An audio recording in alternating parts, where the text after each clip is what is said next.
years of BMW. And actually there's three 50-year anniversaries right now. So there's a 50th anniversary of BMW in North America. There's a 50th anniversary of the BMW 3 Series, which is a car after you guys. And then there is the 50th anniversary of the BMW art cars. All that started in 1975. So you've seen this headline before. And it predates 1975, of course, it was 1968.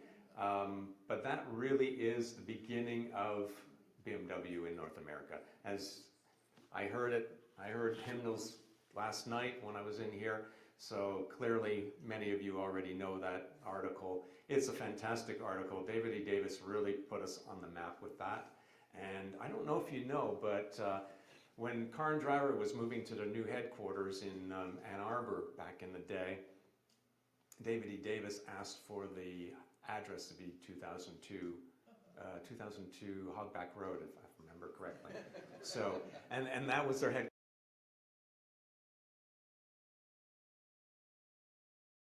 An impression on David E. as it made an impression on all of us. So my opening slide and this slide is the headquarters for Hoffman Motor Corp in Montvale, New Jersey in early 1975. Hoffman had been operating as the importer in the US for some years. His reputation was somewhat okay, I guess, but he was quite good at selling the cars, but less good at providing parts and warranty after the cars were sold. And so we were quite aware of that. We had lots of complaints in Munich from customers that had 2002s and Bavarias and so on. And we knew we had to do something. These were some of the ads from back in the Hoffman days. Yeah, fun stuff. Okay, who knows who this gentleman is? Any? Bob Lutz. All right. Bob Lutz is a very important person in the history of BMW. He was only at the company for 3 years, but his vision and what he was able to accomplish in those 3 years was really astounding. So let's go through some of those things, because one of them really affects the cars that you have. One is, let me start with an easy one. First, Hoffman. When he came to BMW, most of the countries outside of Germany had importers. Italy, France, all those US. And those importers were making far more money in profit than BMW AG was. So they were making more profit on selling 12,000 cars than BMW AG was getting for 200,000 cars. So it was out of whack, and he needed to reel that in. In Europe, he was able to buy out some of the importers quite quickly. Hoffman put up quite a fight. And at first he tried to bribe Bob, and Lutz chronicles this in one of his books. I think it's in Icons and Idiots that he writes this one. And he said that Hoffman tried to bribe him and said, you know, Bob, I can make you a very wealthy man if if we work together. And Bob's like, look, I get paid well enough as it is, and we're not going down that road. Then he tried to threaten them and said, you know, I sell a lot of cars to Italians in New York, and I wouldn't want anything to happen to you. And Bob's quote, and this is straight from Bob's mouth in an interview with us about 2 years ago. He goes, Maxie, are you telling me that you could get me rubbed out? He said, oh, no, but I wouldn't want anything to happen to you, you know? So anyway, so the fight was on. Hoffman put up a big fight, several lawsuits later, and eventually BMW AG decided to pay him out, settled the lawsuits, and on March 15, 1975, BMW North America was in business. But I'm a little bit ahead of myself, because there's a couple more things that I want to talk about Bob Lutz. One of the things that Bob couldn't understand when he came to BMW from Opel was that he couldn't understand our nomenclature. The names of the cars were the size of the engines, and that didn't make a lot of sense to him. So he tasked his group to come up with a new naming convention, and they came up with the 3, 5, and 7 setup, where the first letter is the series of the car, and the last two numbers are the size of the engine, and we still use that today, which is amazing. The second thing he did was he didn't like the way BMW was represented in racing, and he thought racing was a really good and cost-effective way of advertising what we had, the performance. And so he started BMW Motorsport, hired Jochen Nerpasch, and went racing, and started with the CSL, and then it went on from there. Today, BMW M, which is the successor to BMW Motorsport, accounts for about 200,000 cars a year, and it really all had its start with Bob Lutz. So that's one thing. On the motorcycle side, he was instrumental in advancing the motorcycle design. The R69S was one of Bob's favorites, so really a lot of influence there. And then the final one was when he got to BMW. And by the way, Bob Lutz was the board member for sales and marketing at BMW AG. So he was really high up, reported directly to von Kuhnheim, who was the chairman at the time. And he arrived, and his team said, you really need to see the replacement for the 2002 because it's pretty bad. And Bob goes, what do you mean? They said, well, you need to go and see it. So he went to see the head of engineering, who was Hofmeister, and Hofmeister said, no, you can't see the car. It's done, it's complete, it's ready for production, you can't see the car. So Bob insisted and said, look, I have to sell the car, I need to see the car. Well, the way Bob tells it, it was really bad. He said it had straight upright windows, it was designed by an engineer, it had no style at all. So he was not thrilled. The model that was around in the day does not exist anymore. It's long lost, unfortunately, but there are some sketches, some line drawings of what was the car, and it was essentially a 2002 Touring that had been kind of stretched and moved over a little bit. So it was similar to a Touring, and that was going to be the replacement for the 2002. Bob said, no, this is not going to work. Hofmeister argued with him and said, look, the model's made out of wood, we can't change it, it's too late, it's done. And Bob said, no, it's got... First of all, he was surprised that they weren't using clay for modeling. And Hofmeister said, you can't make a good body out of clay and use that to make your tooling. So no, we have to make it out of wood, and you can't change the wood, and that's it. Bob prevailed, except that BMW didn't know how to model clay. It had none of that information inside the building. So he went to his old friends at Opel and said, hey, you got any clay? And they went, yeah, how much do you need? And they gave him enough for 3 cars. And they said, so do you have the tools to model it? And he says, no. He goes, okay, this is where you can buy that. And he said, do you have the people to model? And he went, no, we don't have that either. So he said, okay, well, the guys from Opel said, we can send some guys over, we're not too busy. So this is true story, all right? The first 3 cars that were modeled in clay were the E21, so the first 3 series, the E23, the first 7, and E24. And the designer for those cars was a gentleman by the name of Paul Brock, who had come to BMW from Mercedes prior, and he'd done the Pagoda SLs. So he was a very, very talented designer, and he was essentially locked in the basement by Hoffman. That's not Hoffman, sorry, Hofmeister. So, and Bob Lutz, throughout his career, has always been a really great friend to the designers. He says he wanted to be a designer himself, so he's always been really good to them. So he got Paul Brock out, got Paul to do the turbo concept in 1972, which was a real hit. And then Paul Brock did the designs for those first 3 cars. They did them out of clay. But in order to tide over the company between making the first 3 series, the E21 and the 2002 that was in production, they needed to do a facelift on the 2002, hence the square tail light 2002. So that's why that happened. And that's a little bit of the story of Bob Lutz. There are many other stories of things he did. He was only there for 3 years. Oh, I'll give you one more. You know that tagline, the ultimate driving machine? Yeah, that was him. Yep.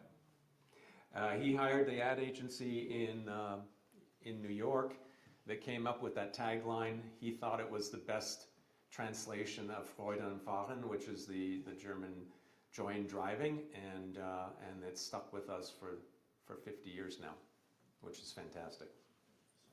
So right after BMW was incorporated, this is the entirety of the people that work for BMW North America in a meeting with Hendrik von Kuenheim in the lobby of the old Hoffman building, because we took over the lease of that building for a few years. And there you see one of the very first ads in, I think it was Road and Track magazine, where it says the ultimate driving machine.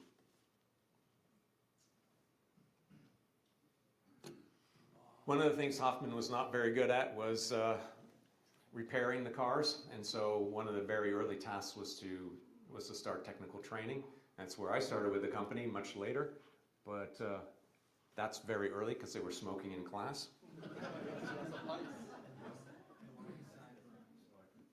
Uh-oh, I'm not advancing. Okay, here we go. There we go.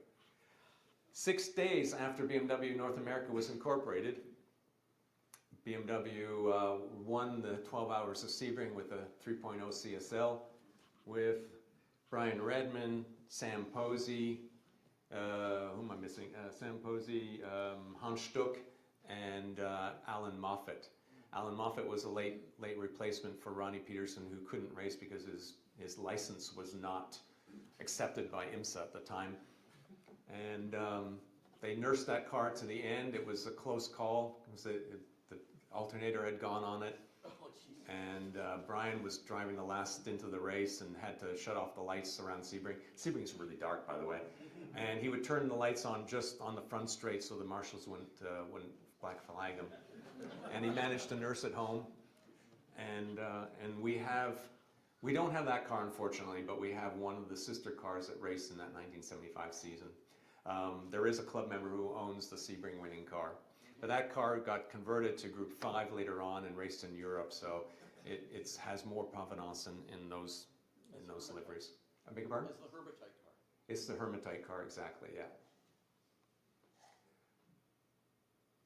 And of course we used that to promote BMW in that first year.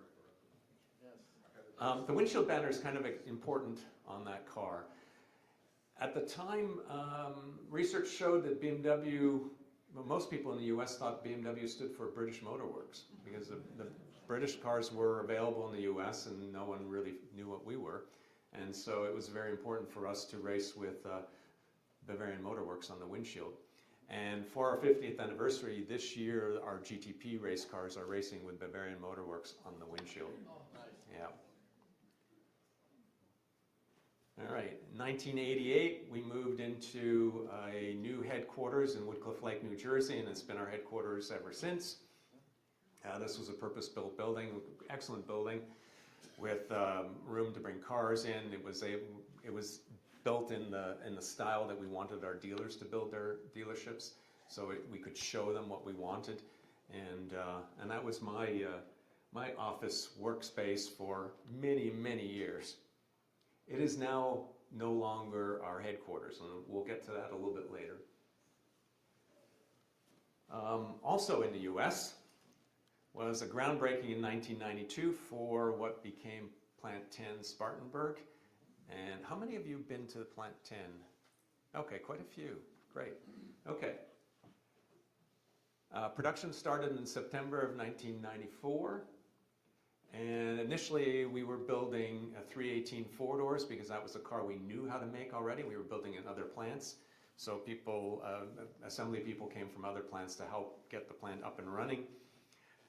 Once that was done, then the E53 was coming online, so the first X5. And then soon thereafter, the Z3 started up. And it was a very unique plant because the Z3 and the X5 were built on exactly the same assembly line.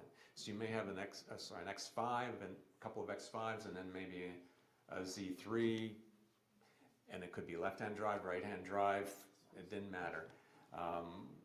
Right now we produce, I think I have a nice slide there.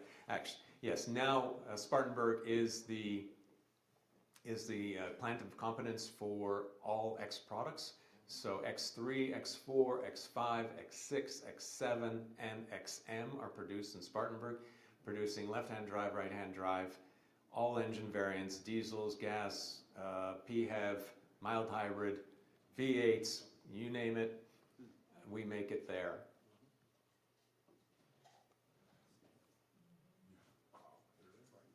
This is what the plant looks like from an aerial view today. The initial part of the plant was a very small, this part here. So now it's quite a bit larger. You can see there we make 1,500 vehicles a day. Roughly 60% of those are exported to 120 countries around the world. Currently employs about 11,000 people. If you take in all the suppliers in the South Carolina area, it's about 4 times that, so a little over 42,000 people that are employed. BMW has invested 13.3 billion in the plant itself, and our return to the community has been about $32 billion. And at this point, actually last week, we produced our 7 millionth vehicle, and the 7 millionth vehicle will be kept in the collection.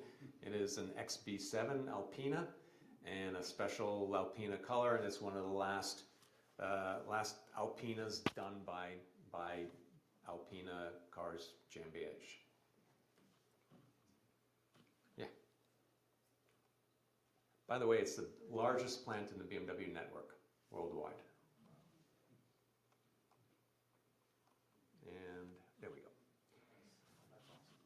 So this is our new headquarters, also in Woodcliff Lake. You can walk from the old headquarters to new headquarters in about 5 minutes. It's a renovated building. There's actually 2 buildings we're seeing there. The one at the top right is the headquarters. The one at the the left side, upper left, is the eastern region of the company, as well as our National Technical Training Center. And there are 2 more buildings that we don't see off camera on the south side here. One for engineering and one for a national workshop. But a few weeks ago, our employees got together and made a nice big 50 on the front lawn, so we had to show that to you. And then on April 4th, we had the grand opening of the new headquarters. We had 3 board members from Germany over, as well as our CEO in the US and the mayor of Woodcliff Lake. And of course, the car that had to break the ribbon had to be a 2002. It wasn't a 1975, but it works. And I got to drive the 2002, well, even better.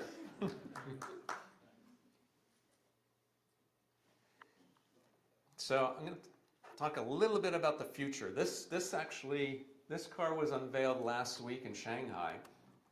It's called VDX. It stands for Vision Driving Experience. It is a 4-motor electric car. So 1 electric motor per corner. It is roughly, we're saying about 1,200 horsepower. Could be much more. 18,900 foot-pounds of torque, or so. It is fully carbon fiber. We haven't said how much it weighs. It's probably about 2,000 pounds. It has It has 6 electric fans to suck it to the road, so it generates as much downforce as a GT3 race car does at 100 miles an hour. And I've had a ride in it. It's pretty spectacular. But what it is a test bed to test this new control unit that we're using, or that we developed, called Heart of Joy. And this is a new electronic control unit that controls every part of the driving dynamics of the car. So the electric motors, ABS, DSC, suspension controls, active steering, anything that has to do with how the car will operate dynamically is all in one box. And that one box, because it's all tight together, you don't have any latency between signals going from one control unit to another, and it makes things incredibly fast. This thing can brake at ABS levels under regeneration, which is something that's never been done before. So the next generation, and it's being called the NA Classic. So you understand NA Classic. That was a rebirth of the company back in the 60s. This is the next big transformation of the company. We're not in dire straits like we were back in the early 60s, but we felt that it was necessary to move electric cars beyond what is available now, beyond a commodity that happens to accelerate quickly, to something that is really some dynamic and fun to drive. And this shows us what is possible at the extreme. So you're not kidding about those specs? I'm not kidding at all about the specs. 2,000 pounds? 2,000 pounds, yeah, maybe 2,300 max, yeah, yeah. With With the battery, yeah, yeah. No trailer hitch, and no manual either. But yeah, it's pretty incredible. It uses a square setup for tires, and the tires on it were Cup 2Rs from the Porsche GT3 RS current one. Rear tires all around. It has that much grip, and it will light up all 4 if you want it to. And it's able to, as we had a pro driver in the car, but he was able to put it in drift mode and do beautiful 4-wheel drifts with all 4 tires smoking. It's unbelievable what this thing can do. And this is the test bed for testing what's possible for maybe something like a new M3 down the road. But at some point, electric cars will be able to do much more than we've ever thought possible with an internal combustion car. Although we also know that people love their internal combustion cars, and we'll probably continue to make those for a long time to come. I want to touch on a couple of things that we're doing around the country. Right now we have an exhibit at the Peterson Museum that's called Alternating Currents. It's a multi-brand display, and it talks about the evolution of electric mobility in the automotive sector. We have a few cars that are part of that exhibit. You have this E2 at the front there, which was designed by BMW Design Works in California, and was shown at the LA Auto Show in 1992. It's a concept car, so it doesn't run, but it was an idea of what was possible for an electric car back then. And some of its design cues actually mimic some of the E39 design cues. It's hard to see from this photo, but when you see it in real life, you go, hey, I recognize that. And this was the precursor to some of those things. We also have an i3 body shell and drivetrain unit that's in the background there, as well as the vision efficient dynamics. Actually, that particular vision efficient dynamics was used in the Mission Impossible Ghost Protocol movie. So that ends in May, and then in June we have a 50 Years of 3 Series exhibit going into the museum, featuring 7 BMW race cars that show each generation of 3 Series, and 2 street cars. Anyone know what that street car up top is? No? Okay, that thing is a unicorn. That is That is an M3 GTR street car. There are 3 in the world, and that is a V8 powered E46 M3 GTR. It will be on display at the Peterson for the first time. The car in the bottom right corner is a DTM Class 1 car from 2000. This thing is absolute weapons grade. It's unbelievable.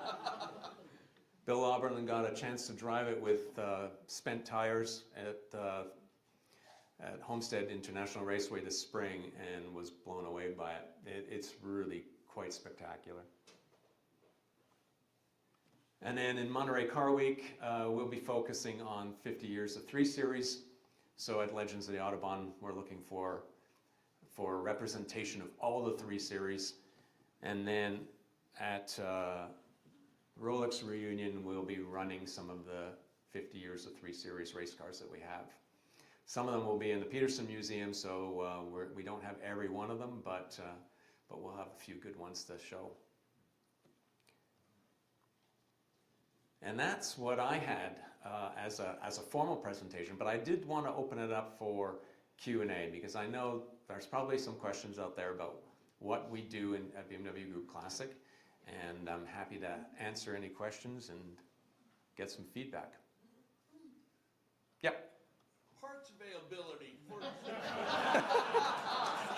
That didn't take long. Be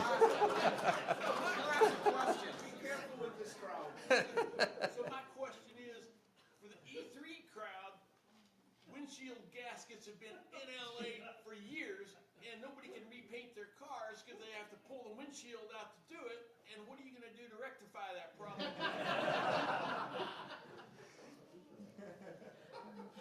I don't have an answer for you on that. Actually, you know, the parts issues are difficult because it's the yeah, I know Porsche does it, and Porsche does it quite well. So does Matsumoto. Who? Mercedes, okay. Porsche has actually an easier time of it than we do. And once we get to the later cars for BMW, it gets quite a wide range of cars and a wide range of parts that are not interchangeable, which makes it tough. Porsche has a lot more interchangeable parts than we do.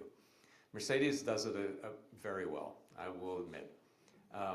We have had fits and starts where we've done good stuff and then we've backed off again. And at this point, we're probably at a low point, and we need to step up. I had my normal call with Munich this morning, with my boss in Munich, and he's like, "Yeah, you're with the 2002 guys. They're going to hit you on parts." It's like, yeah, I know. We know, and we know we need to prove. But you're talking E3, which is. I'm talking E3, but still, the problem is, you know, because I've owned E3s, and you have a lot of 02 owners who are vintage, you know, between E3s, E9s, etc., E12s, and on, new class, etc., that own all these cars and they have an interest in these cars and parts. So that's why just E3. Can you do me? Actually, can you do me a favor and for the 2002 parts and E3 parts or any other early car, if you can give me a list of the things that are real sore points for you, I can take those back to Munich. I don't know what you don't have, but this, I'm not going to remember this. I'm not that good. Yeah, if you can, amongst yourselves, if you can organize and have someone send that to me, I'd be happy to take that up with Munich and push it. But Tom, the other half of that is the stuff you're making now, a lot of it is no good. And that I need that feedback too. Yeah. Yeah.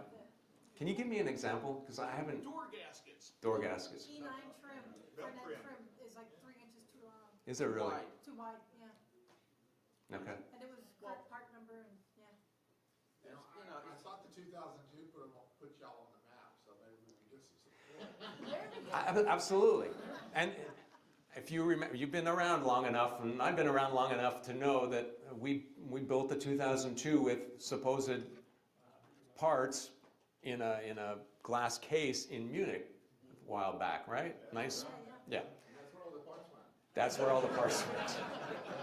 Where did y'all source the parts? Yeah, So, from what I've heard from other good friends like Scott Hughes or other people who have been in touch with BMW Classic, now BMW Classic is responsible for the Dixie to the E46 M3s or up to 2017 or something like that. correct. Yeah, and that's like, it's an insane number of cars that are under that umbrella. Yep. So it's literally impossible to take care of everybody's needs for that 100 years of BMW. Agreed. Yeah. So On the other hand, though, there are on the other hand, we do make money off those parts, and a portion of that money comes to the classic side. Yes. So that helps finance what we do and helps finance making more parts. So there's no really a good excuse not to make the parts. Yeah. Especially when they're when they're 800,000 2002s or 02 cars made. Yeah. Yep. When I go to my local dealer in Houston, West Houston or Momentum, you can order a part, you come with a part number, and I'm really amazed that a part can be in 3-4 days, I can pick it up. Right. And that's once the part's available, even if it comes from Germany. And if you look at the price with your CCA discount, it's not that cheaper than FCP Euro or ECS, so we need parts. We Yeah. can find them. For the younger cars, it's a little bit easier. So if it's a fairly high volume car that is 15 years old, 15 to 20 years old or so, it's usually pretty easy because we'll take, for example, Z3. There were 200,000 of those on the road at one point in the US, fewer now probably. But as long as the parts are kept getting sold, the system will self-renew those parts. And they are classic parts. If it's over 15 years old, it's a classic part. And but there is a certain point when the volume drops to the point where the parts department won't automatically reorder. And that's when we have to manually start looking at this stuff. When it's there, it's great. Yeah, when it's there, it's great. Now, I will say that classic parts will not be stocked in the US warehouses, right? You're not going to find 2002 parts in stock in the warehouses. If you order it, it will have to come from Germany. Yeah.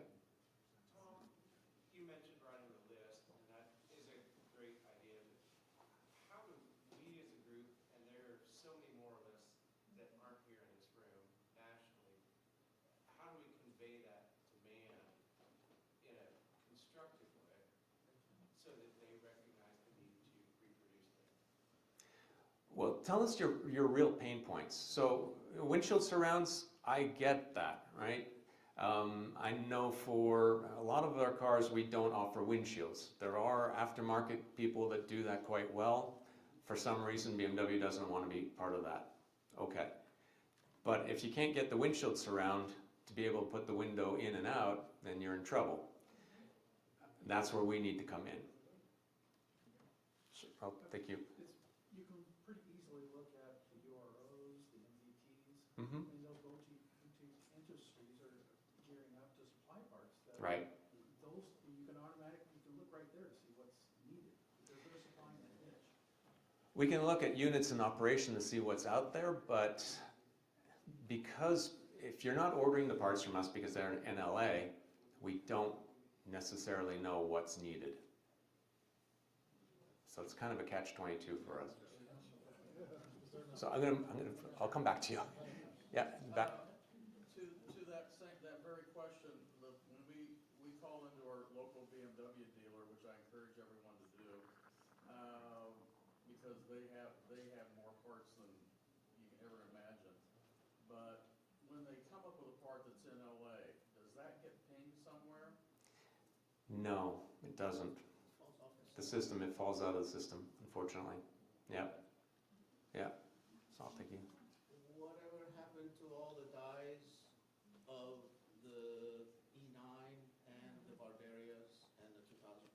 I'm not sure, I can't answer that question. Could it be that they got sold? Yes, could be, or scrapped. Very unlikely. And therein lies the rub. I'm sorry. I have another question. What is the reason of BMW NA making it difficult if we are looking for M parts or Cosworth, whatever you want to call it? Why is it so difficult when you order it at the dealership? No, we can't sell it to you unless you give us a VIN number. And that I run across very often. Yep. I argue with the parts guy. I say, wait a minute, you're going to sell more of them. Yep. Why is it that you have to give me VIN specific if I'm trying to fix a motor? Usually that's the case if it's a European car, so, or a gray market. Usually it's a good Yeah. market. We want Yeah. those engines to build. It is, our legal department has said that, okay, you can order parts for a European car if you provide a VIN to prove that you have the car. And on cars beyond 25 years old, we are able to supply. That stipulation is still in place. I'm trying to get that changed so it goes away. Cars younger than 25 years old, we will have to keep that. There's not that many European cars below 25 years old anymore, but yeah, that needs to be in place on younger cars. Right at the back. What is the relationship between Wallace and BMW? We know their parts are good quality, and we allow them to do their thing, but they're not affiliated with us. But they have more parts than you do. Yeah, they do. For some of the cars, yes. Yep. Sure. I would possibly suggest that maybe there's different opinions here is to work around the MVPs and the Euros, whatever's out there, unless there's an issue with MVP body parts, and try to figure out where the gaps are. Yeah. Is MVP using your old dies? I don't know who's using it, the old dies. They make their own tooling. That would be way too expensive to do that tooling for the array of parts that they're selling. Yeah. And for us to do it, the same thing, if we don't have the dies. Yeah. Sure, over. Is there even a possibility for licensing or access to technical drawings? Yeah, they are. Munich is looking at that as well. Yeah. Because at the end of the day, there are other companies, Mm-hmm. such as GM, they subcontract some of the GM Classic parts. Right. To people that take care of their tooling, Yeah. their production tooling, for Yeah. as an example. I've worked with some tool makers who make their production tooling, but they also are licensed to produce GM Classic parts. And Right. they keep the tooling in their tool crib. They get an order once a quarter, they die cast it. They have all access to all the drawings. Yeah. And they know, okay, here's a critical dimension. So I'm just curious if there's even a possibility. There is a possibility. They are looking into it. I don't know when and how, but they are looking into it. Let me just say overarchingly, we know there is an issue, and we know that it needs to be addressed, especially for cars pre-60, pre-1960, or let's say pre-70. Yeah. Over here. Changing the subject, do you know Yep. the provenance of the 2002, the Baikal 2002 that you guys have? No, I don't. I know we've owned it for a very long time. What's a very long time? 10 years? No, at least 30. At least 30 years. 30? Yeah. For $150, you can find out. Oh, I know when it was built. I just don't know who owned it before. Yep. I'll follow up on that $150 question. It used to be easy for us to find out the history of our cars. We just send an email out and it comes back. Yep. There's different ways to make this available. We don't have to send an email out. You can just type in it in and it comes back with the information. You guys went the other way. You went to the idea as, well, you can send us an email, you can pay us $150 and we'll set up what's going on. That seems to go against, I'll say, freedom of information. But it's kind of it's hiding information from us, which used to be readily available. Not readily. Well, digging through certain things and being able to get that. Yeah, I mean, there's a certain cost to having a person go back into the archives and look at it. And the further back you go in age of cars, the more manual it is. It's not digitized stuff, it's actual books where the cars are listed. Can I buy those books? No. Sorry, no.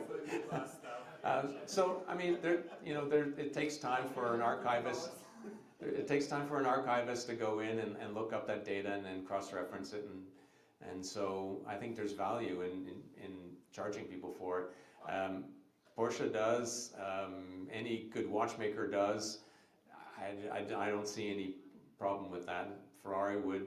Any of them would. So you're finding out some of the provenance of your car, and I think it's worthwhile to spend a little money to get there. Right now, the program only applies to cars that are over 25 years old. I actually think it should be much newer cars should be able to get the same sort of information. Sure. In 2018, when we went out to Pittsburgh, there were a lot of flyers around for BMW Group Classic dealers. There were designated classic repair shops. Yeah. We went up and visited Ray Hall. A lot of people there worked on. Is that still an active program, or is that? It's not an active program, and actually, I'm glad you brought that up because I'd like to ask you. Would you take your cars to BMW dealers? Oh, in the back, someone said. Yes? You would? If they would fix it. What makes you think they would be able to fix it better than the independents you have? There's no computers they have. They're lost.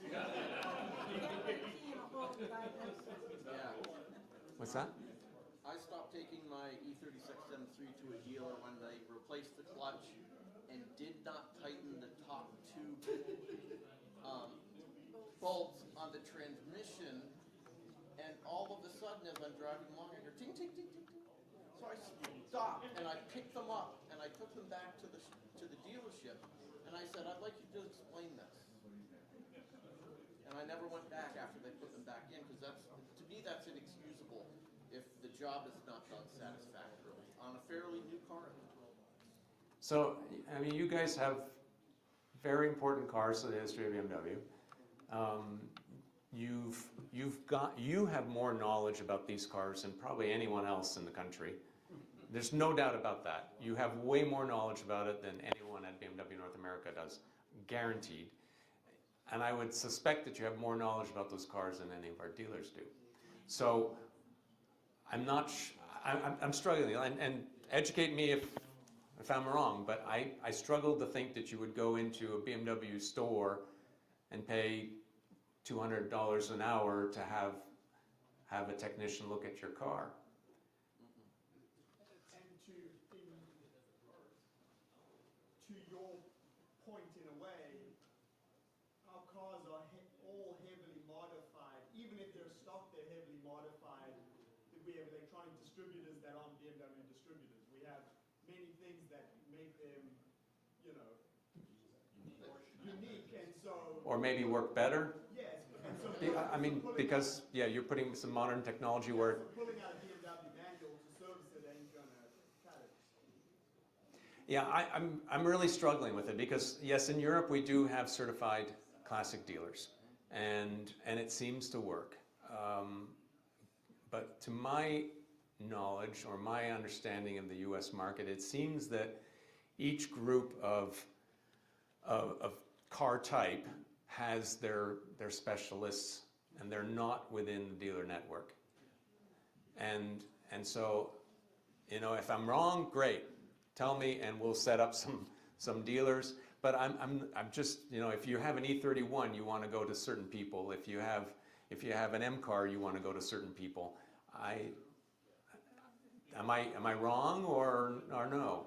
Well, I went to my dealer and they said they'd work on them, but they had a guy who knew the cars, which is I think how you normally do it anyway. It's like you ask a mechanic if you've worked on one of these before, and if they say no, then you just look around for somebody else. And I feel like it'd be the same at a dealer. Okay. If nobody there worked on a 2002, why would you want to give them a first shot? Right. But here's the problem is that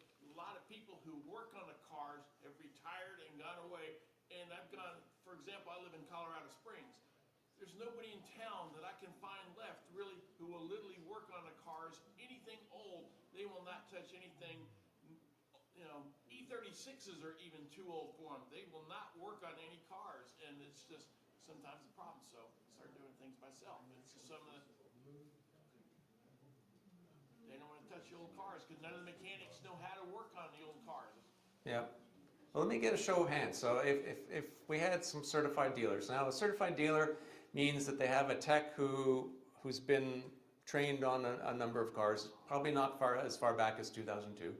And the shop has to have a certain minimum tool set, including diagnostic tools. Would you take your car to one of these dealers? Some show of hands. I'd like to submit that that's an entirely moot point. There's no point in even considering this as a modern European car technician. When you work on modern European automobiles all day, you are literally having to time travel to wrap your, and I own and service and repair vintage cars as well. It's a mental exercise in time travel to move back and forth between the two. Let's be frank and honest about this. This is ludicrous and a moot point. And this room is full of techs and shop owners who make their living working on vintage cars, and we're completely fine doing it. But we do need parts. Okay. Now, I need to add something. We need to might have some people that are already getting their resume ready. Not me. Quality parts. Copy that. Yes, sir. Yeah. A little change of subject. On YouTube, there's this wonderful video of a NA Classic being constructed in the factory, and the buyer of the car is Johann Martin, architect. I didn't know if he was ordering a car or they're doing an indictment against him. But they go through the whole process. And the idea of maybe BMW Classic, as you get going, why don't you try to find some of the old TV ads and stick them on YouTube and put your little stamp at the end of it, and just kind of get people thinking of the heritage of the cars rather than what's new.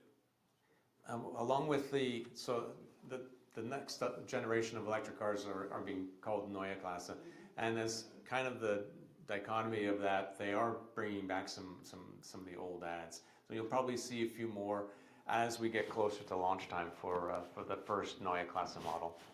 Yeah, it's been thought of. Yes. This may be a dumb question, but what would happen if you took some of the people in this room who focus on 2002s and are the gurus of 2002s and certify them and support their businesses instead of having separate BMW certified shops that really are focused on 2002s? Yeah. Good idea, and something that I've broached internally. It's an issue of franchise law for us, and right to use the rondelle. So we're looking at it, but it's not a quick solution. Most of the people I'm talking about Yeah. really proven themselves. I understand that, yeah, absolutely. In terms of being able to repair the cars, no doubt about it, but I'm talking also about their loyalty. yeah. I mean, they're not gonna, spit on the hand that feeds them.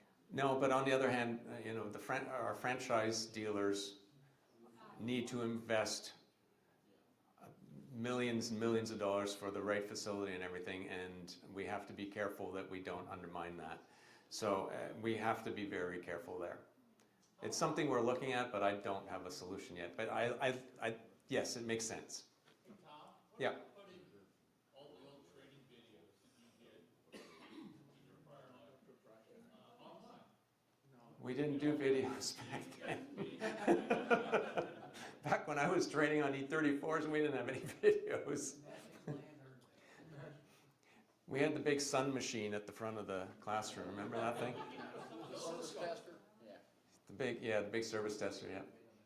Has BMW considered the possibility and do like we have at the Classic Center, the Mercedes, have a facility for in the United States, not to schlep it back to Germany, like 507. To have a place in the United States that is backed up by BMW, so you can take care of the classic car Yep. by BMW. Yeah, we're one of the, Porsche has that. Porsche has it, Mercedes has it, We yes. talked about this before the company opened up in Spartanburg to do it in Wisconsin. But that didn't work out. No, it didn't work out. Yeah, it's that would be a beautiful solution, and doing restoration in-house shows some of the deficiencies in the parts that we don't have, and so on, right? Yeah, it's one of our dreams, and it's on our list of things we'd like to achieve. It's bucket list, but you know, we ended up building a plant that builds 400,000 cars a year in the country, so I wouldn't say it's not possible, but there is an investment that needs to be made.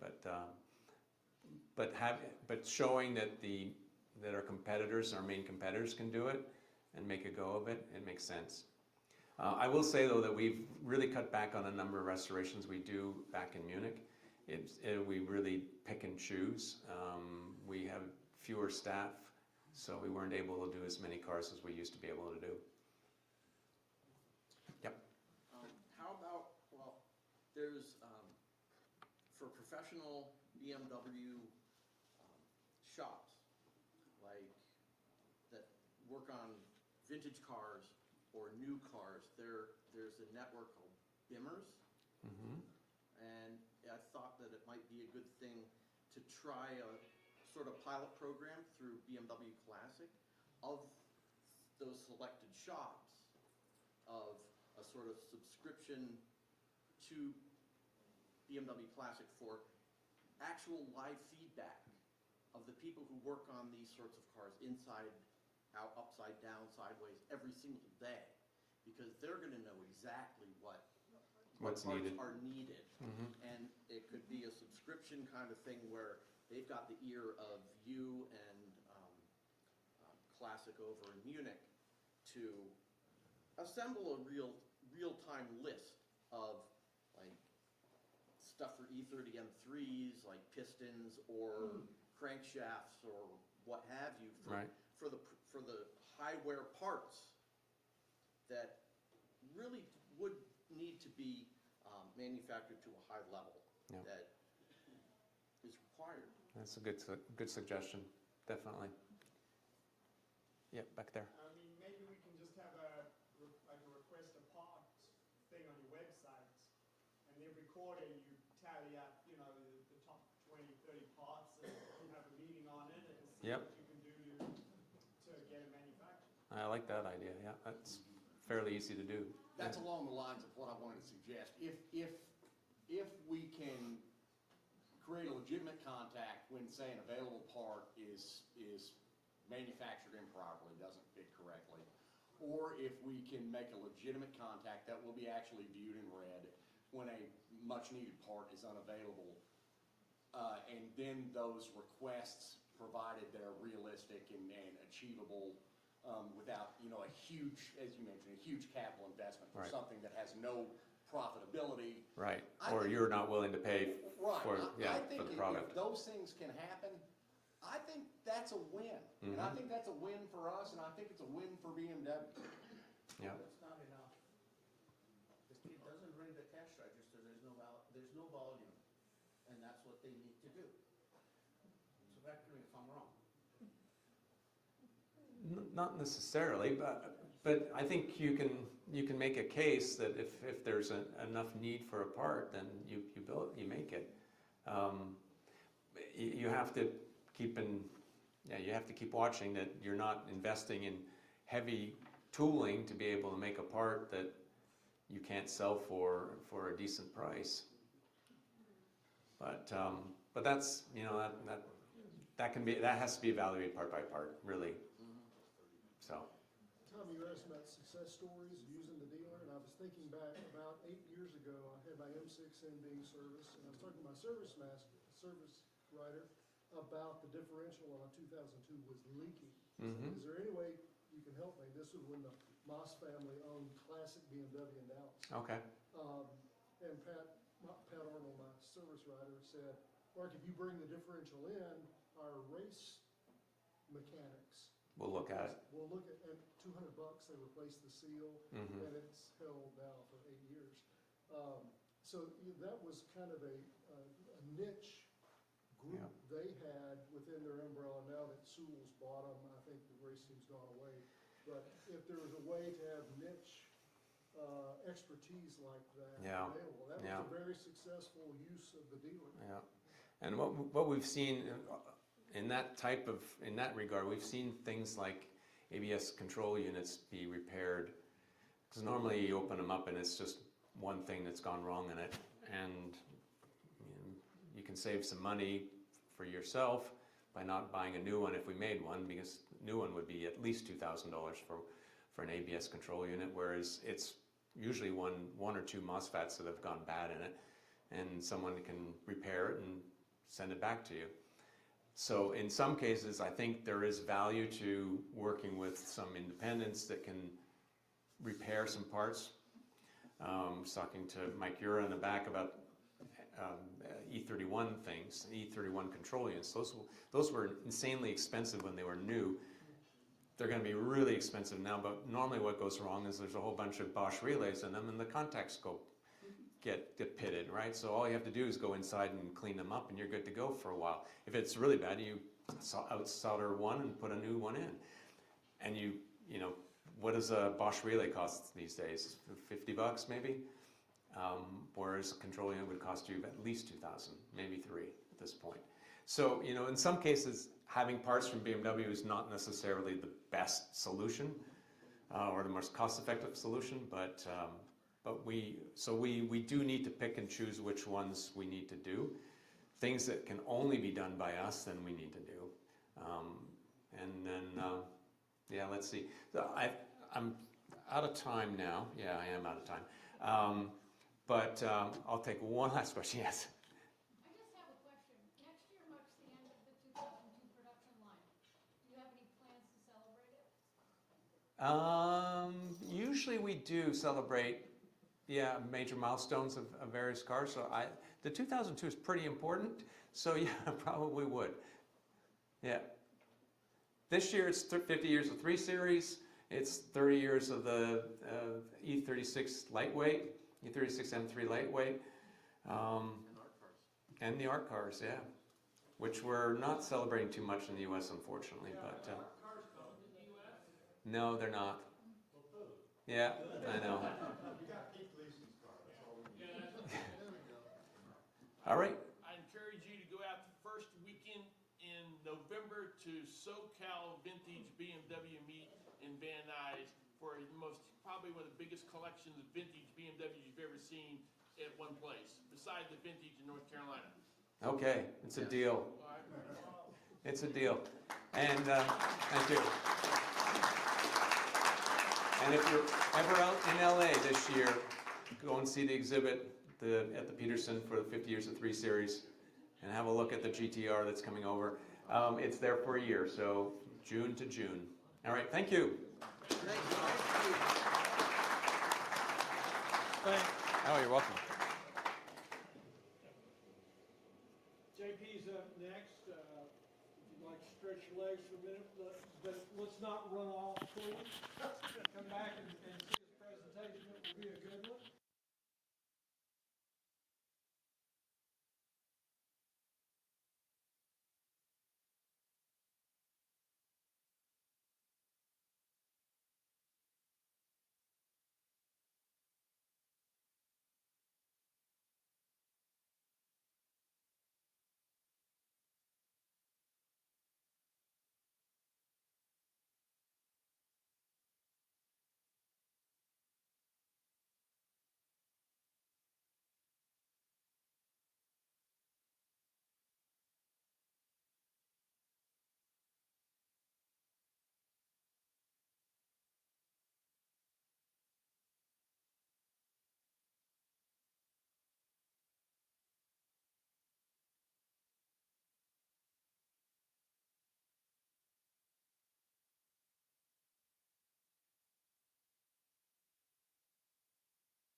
ever, you know?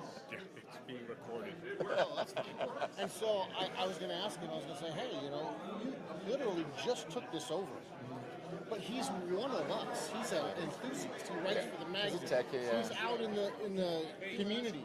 He's here. He's here. You know. Yeah. Rumor has it, those cars sold so poorly, people lost their jobs. Yeah. You easily know why it was. They took a car, they took out the AC, they took out the radio. They did put the aluminum doors in there, and then they sold the car for like $6,000 more than the original one. Yeah. Why would anybody buy it? That's what you're getting is aluminum doors and no convenience. I know of 2 owners in the Bay Area, but this is one of them drives his car everywhere, and then he hit something and right on the road, so now it's being repaired. But yeah. He also wins the Legends Concours for the cleanest car every year. Pretty high in the BMW, hierarchy, very approachable.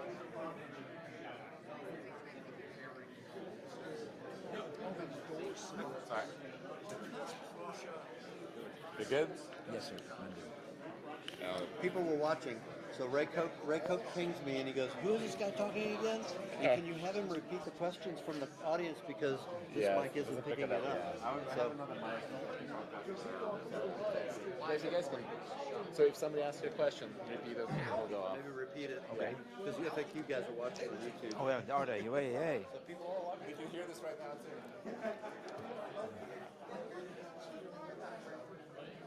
Steve K from the here it is.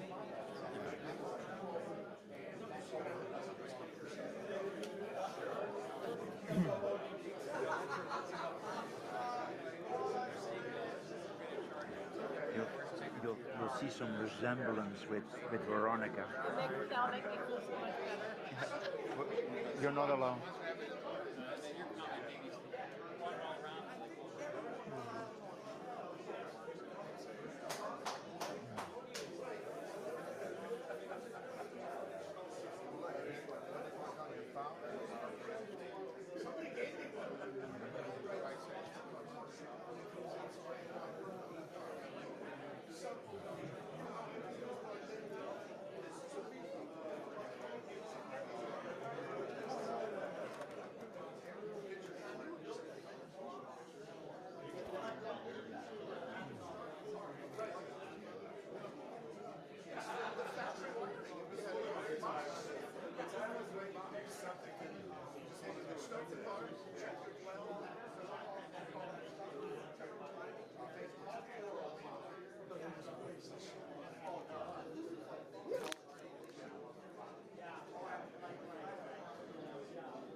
Wat zegt u?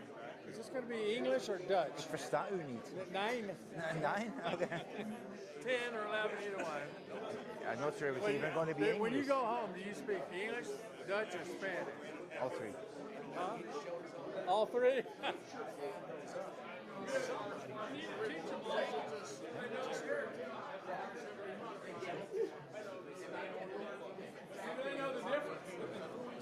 They know.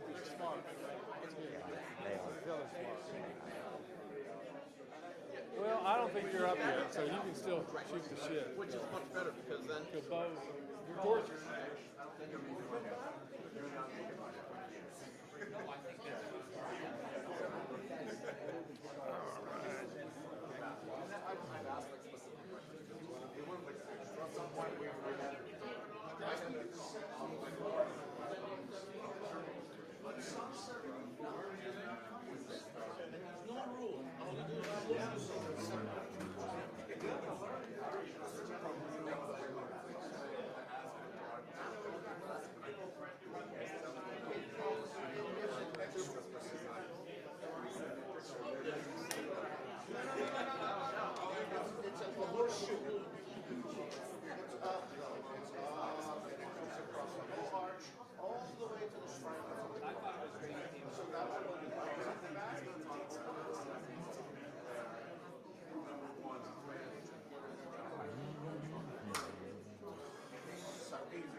so you haven't won that one yet. Sorry? You have not won that one yet. I never win, and I don't bother. Let the other people win.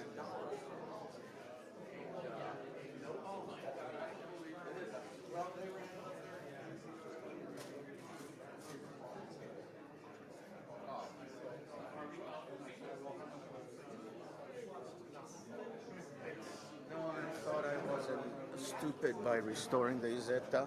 Oh, well, Steve will record it. He doesn't give a shit.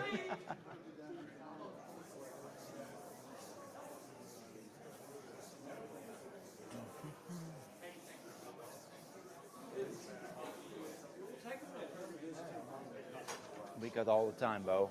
No rush.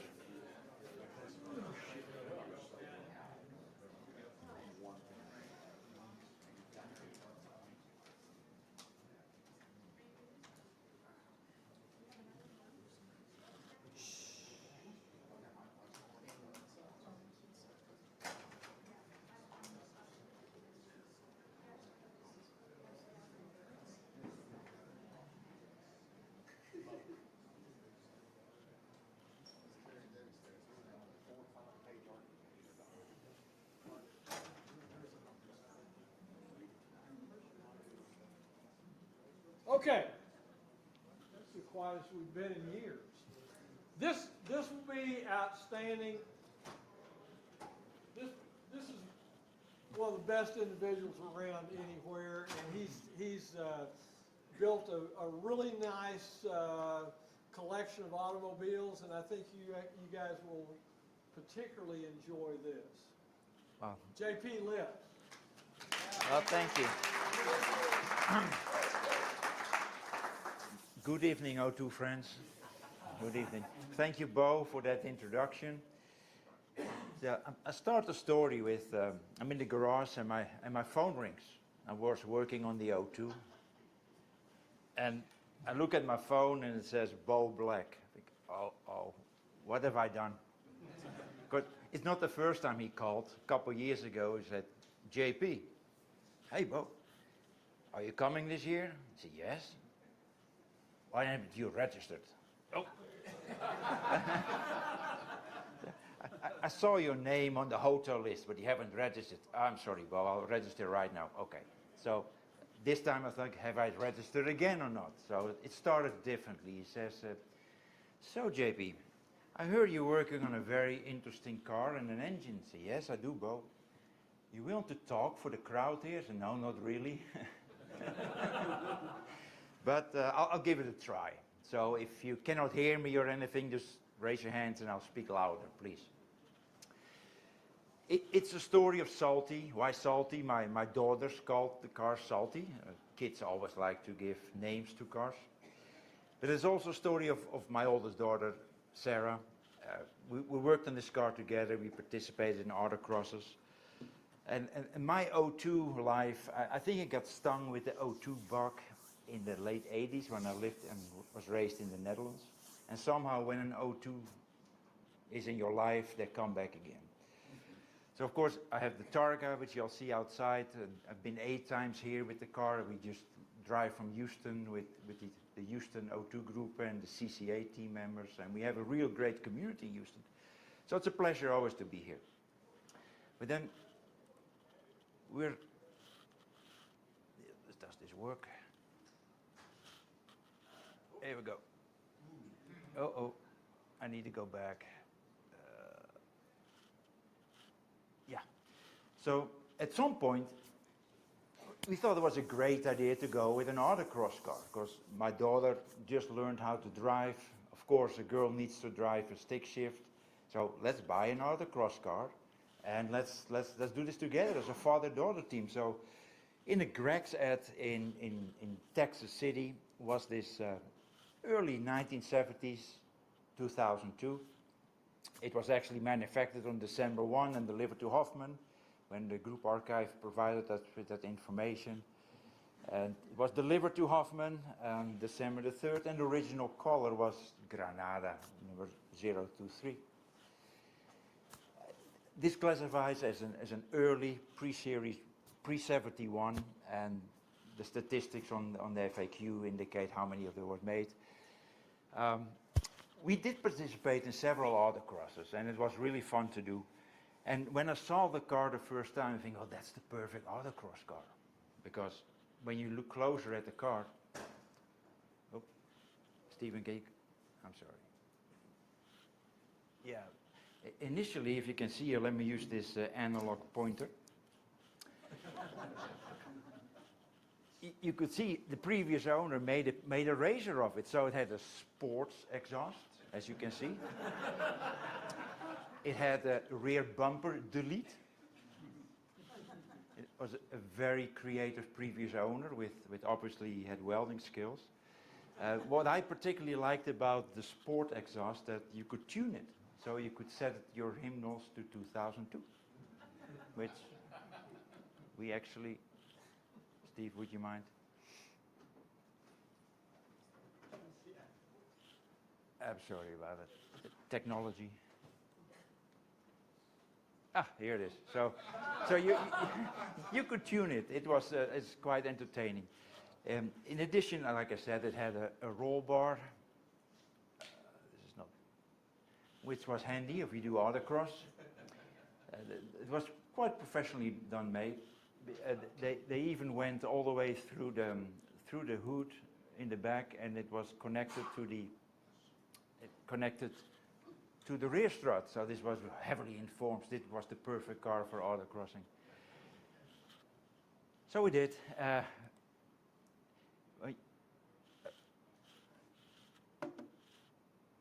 Here we see some of the welding skills of that made it faster in cornering with the autocross. It was the special delete of the rear bumper. When we took it off,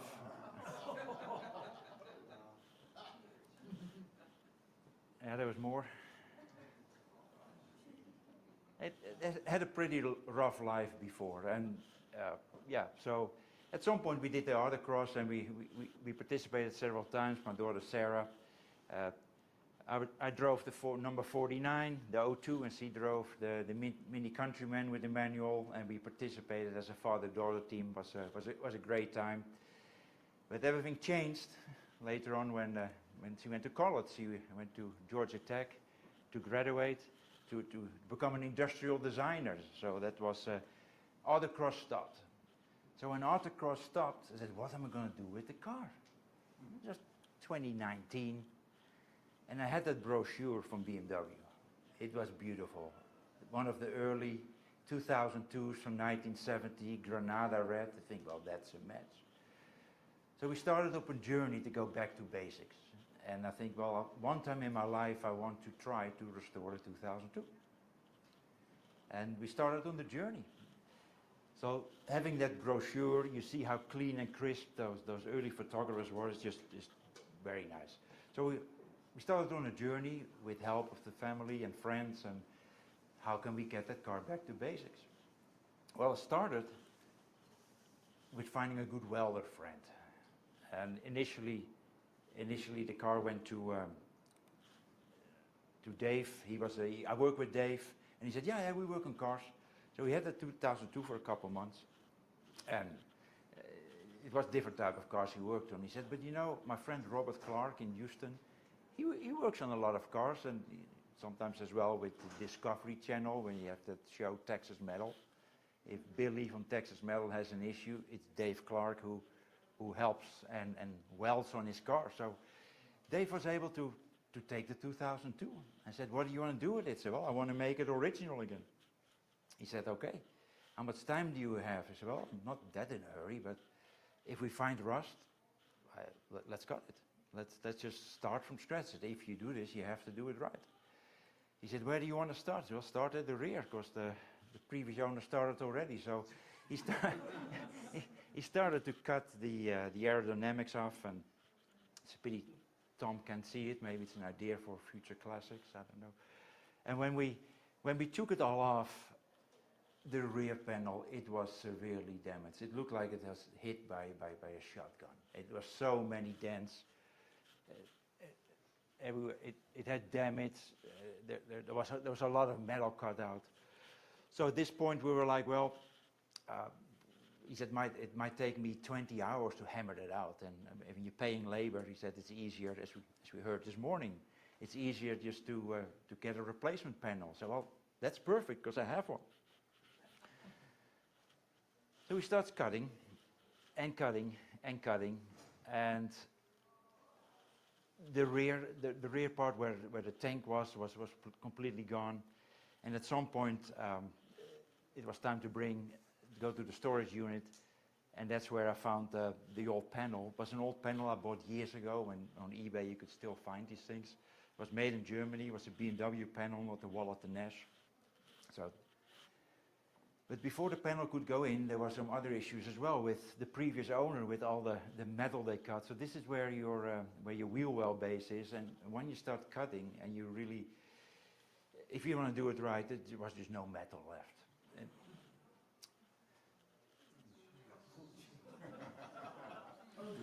And I got these pictures from Robert. They said, wow, this is getting interesting all the time. He said, don't worry. So any advice for everybody who wants to restore, get a good welder friend. So because whatever you're going to do, it will happen. I got more beauty shots later on. So he started to welding the panels in and made it back to factory spec. So process go on. Here's the panel. It was a BMW panel, and he put that in about 6 hours.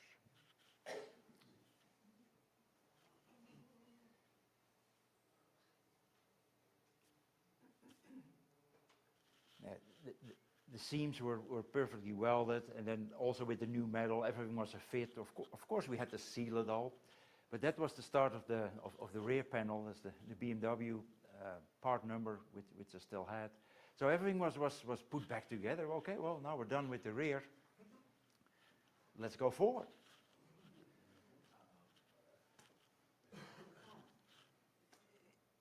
Yeah, that was the rear trunk. And you see these little bubbles?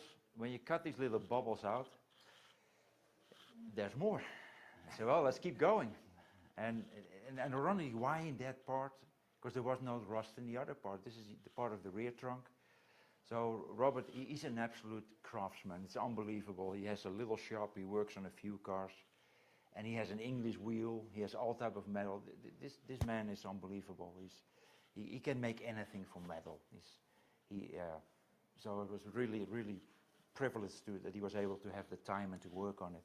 So he kept going on the rear panel, welded it in, and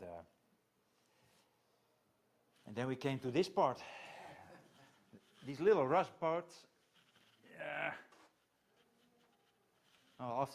After I had the initial parts, well, let's just. He recommended to cut it open on the side panel to see what's behind it, because these little rust bubbles, the area it leads to more. And when we took the panel off, it was indeed completely gone. The inner wheel, something we saw on the cabriolet this morning, as well. Here's the other part. Here's you got the BMW coating from the factory coating, and little by little it just rusted away. Now this car, I picked it up in Texas City. Texas City is on the coast. Could be. There could be more rust. Could be more salt in the air. That's why my daughters called the car salty. And it got from the whole rear weld, the rear wheel was gone, the support, and we did an autocross season with this car. So we didn't hit cones too much, but I think the car was moving with us at some points. And this was just the passenger side. So Robert being Robert, he said, okay, well, no big deal, it's just metal, and we just cut it out. So he took the original part, cut it out, and he made the new parts. And he just made the parts and welded it in, and for him it was very simple. And his answer is always, it's just metal. It's a lost art. So what are you using, an English wheel? Yes, yeah, English wheel and a big anvil, and this man is unbelievable. He loves metal, it's the only thing he does. So parts were made, parts were welded, and little by little everything came back together in the wheel well. These were panels which Wallet and Nash sold, so we bought those panels. We got those panels in place, welded in, all protected with, he uses aluminium coating, and asked him why. He said, well, that's the the thinnest of paint where we can work with metal. And it goes in every crevice, in every little part. That's where it will fill in. My body shop man was not so happy with it, but that's for the metal preparation. That's what he used. The same panel was put back together after it was cleaned on the other side. Put back together and welded up, and this is how I got the car back from the passenger side. I won't bore you all with the driver's side, honestly I won't. But once we finished with the rear part, the side panel, we went to the front. Sills. Again, these little bitty rust. I mean, it's to be expected, right? The 55-year-old cars, they have rust. But what has been done, we don't know with previous owners. In this case, once you take the trim off, you closer look, the rust is just there. So again, the same thing, let's cut it open, let's have a look. It was filled up with carpet. So at some point, I think that had to do with Bondo and everything else. But once you're on this journey, you have to keep going. And it was actually fun to see, hey, what we find now, how he's going to fix it, because I knew Robert was such a professional, and he had fun with the car as well. So little by little, the inner door pull, the inner panel was good. A lot of surface rust as well. So we were able to take that off, and then we'll coat it. Then in the area where the door sill, this area was also, Wallet and Ness does make those panels, but I didn't order them. So custom parts were made, but this is another area as well. Once you have the rust inside the door pulls, it just goes back. It just goes everywhere. It's just, unfortunately, that's the nature. If your car had a rough life, if it was in a salty environment, it can happen. It happens. So that was fixed. That was put back together, and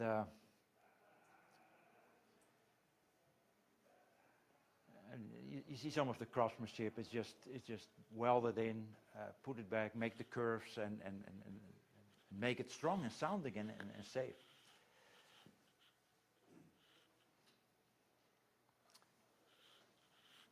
Ironically, the more we went to the front side, it was more surface rust. So this car was really, perhaps in his life, it was the rear part must have stand in grass or anything else. It was the front was surface rust. We didn't encounter most of the issues we saw there.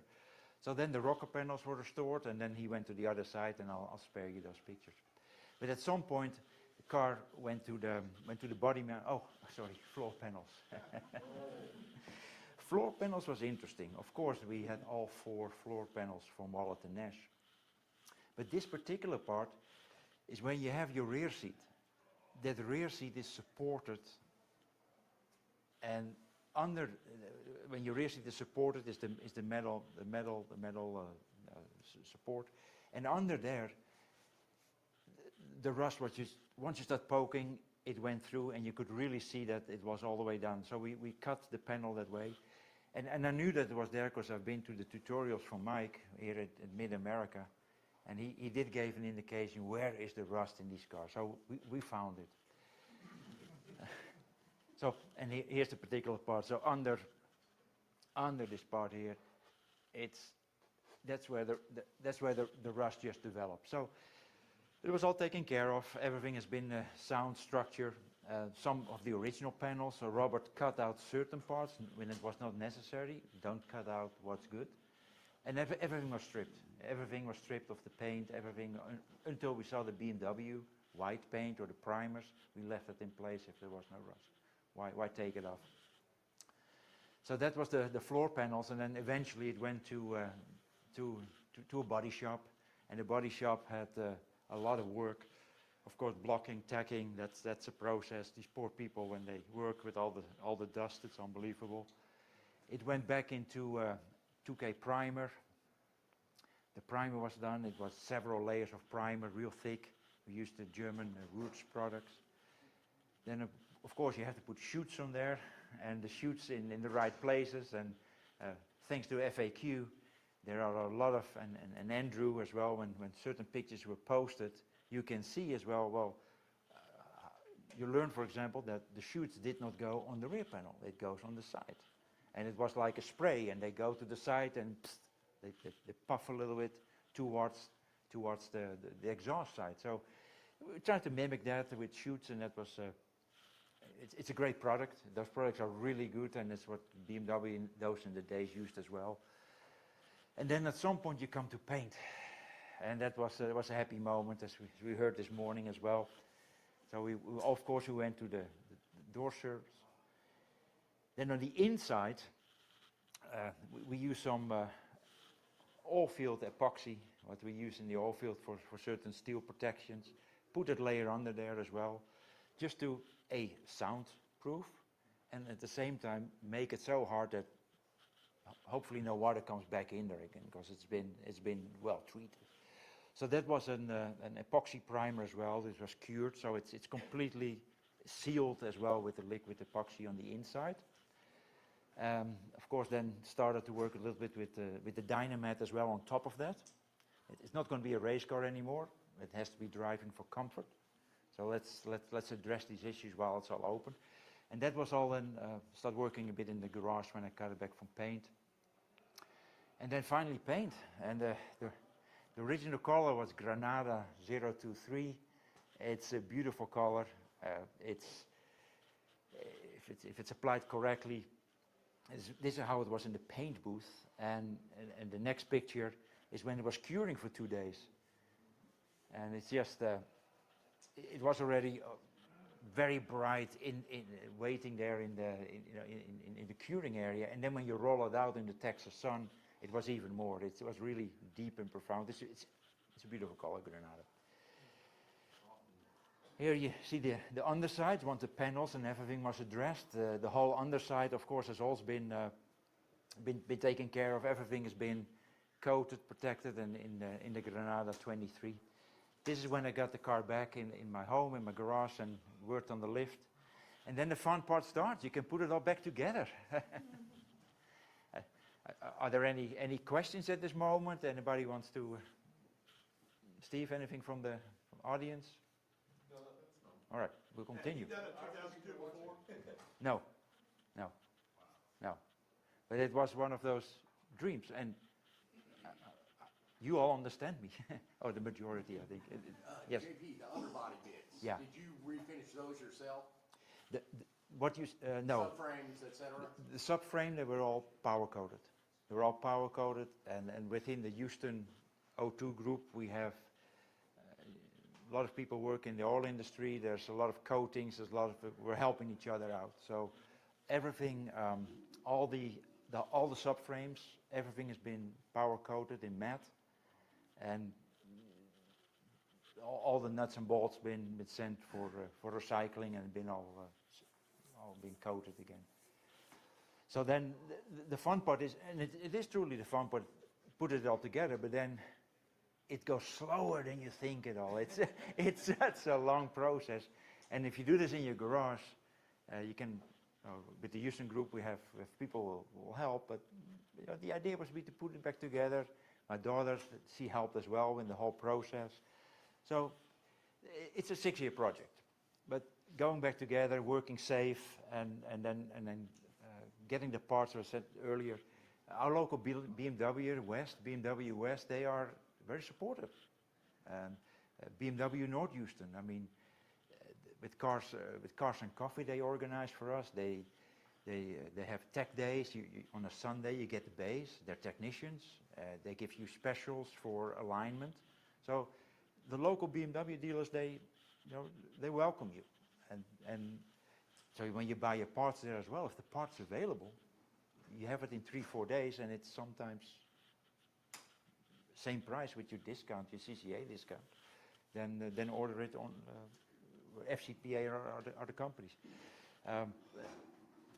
Putting it back together, of course, the Blue Book, the specs are phenomenal. Having the Blue Books with the torque rating, and I used from the oil field. We have one of those scribe lines where when we drill wells, we have scribe lines. It had the perfect color yellow, so you start marking when it's torqued, and slowly comes back together. And go back one. So here it is. This was about a year and a half ago, and it rolls. You need to roll your car. If you can't roll your car in your garage and so occasionally move it out, it helps to have a 4-post lift, but you need to be able to move. So that's the part of Salty, how we resurrected the body. But then it needed an engine. And the engine which was in the car was a replacement engine from a 75 M10. And this second part of the story is about the M10 engine with serial number 1660001, which was the first M10 engine for US spec cars that ever came to America. And why is this engine still alive? How does it survive? The car's gone, but that engine, some miracle it survived. And we wouldn't know about this if it wasn't for 2002 FAQ. Because a gentleman, his name's Kevin, in April 2020 is posting on FAQ. So I've got, I bought two 02s, 1600, and I'm going to make from 2.1, and there's a 2-liter engine in it, and this is the serial number. Anybody knows anything about it? It took about 2 hours, and the first post was from, here he is, myself.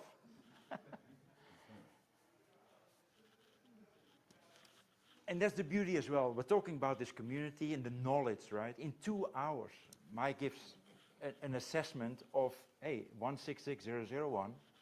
You can all read, it was the first spec engine. So, needed to say that's quite a buzz. When that engine surfaced I think for everyone, it's just, and I was reading that as well, so, oh, what's this? And it makes references to 01 and 02, which were press cars, which were built earlier, and they were sent to Huffman to the US for trade shows and for articles, like Road and Track and Car and Driver, where the famous article also was made. And could be that this was the engine in it. If you look at the articles, you don't see the serial number. We don't know. But it's, so after, then of course another big contributor, Steve Conserve, later was communicating with him as well. He gave, continue working on Mike's point. He said, well, hey, you can go to the BMW Group archive. Remember, this was 2020.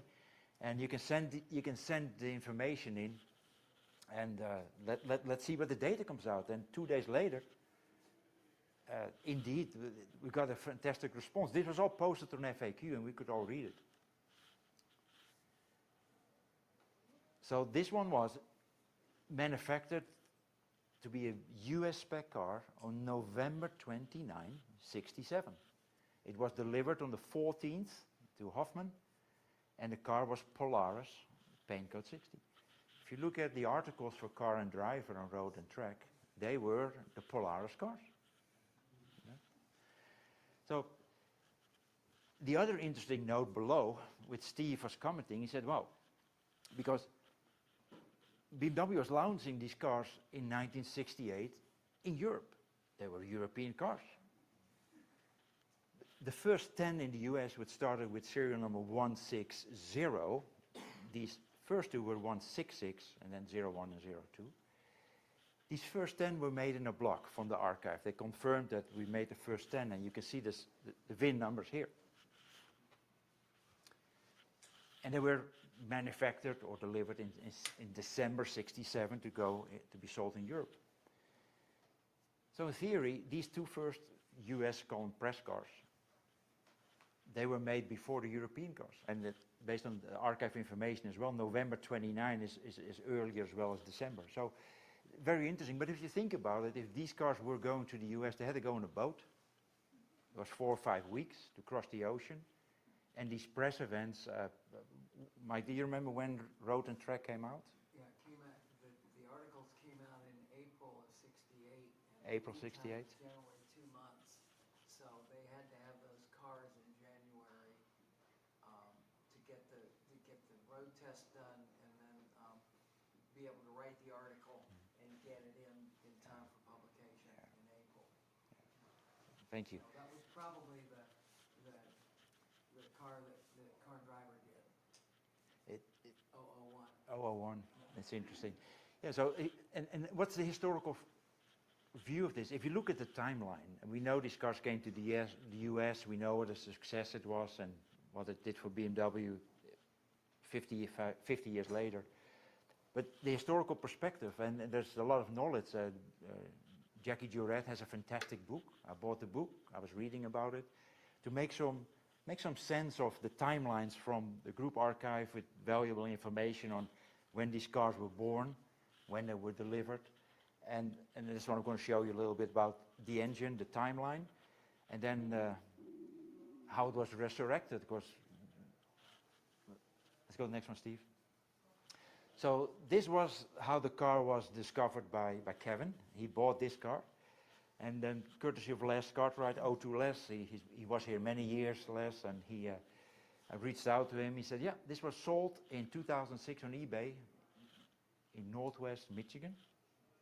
It was sold as a non-runner since 97. Interesting. It was sold to a gentleman, Glenn Poe, in Texas. And it was rediscovered on the FAQ in 2020. So this is how the car looked. And the next one is how the engine looked.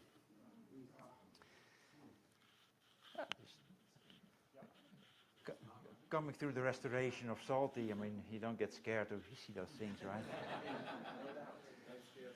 No, but the interesting part, if you go back, interesting part, I mean, so you can go back to 97, that's 28 years from now on. So that car has not run in 28 years. If it arrived in the US in 68, what happened in 30 years before, we don't know.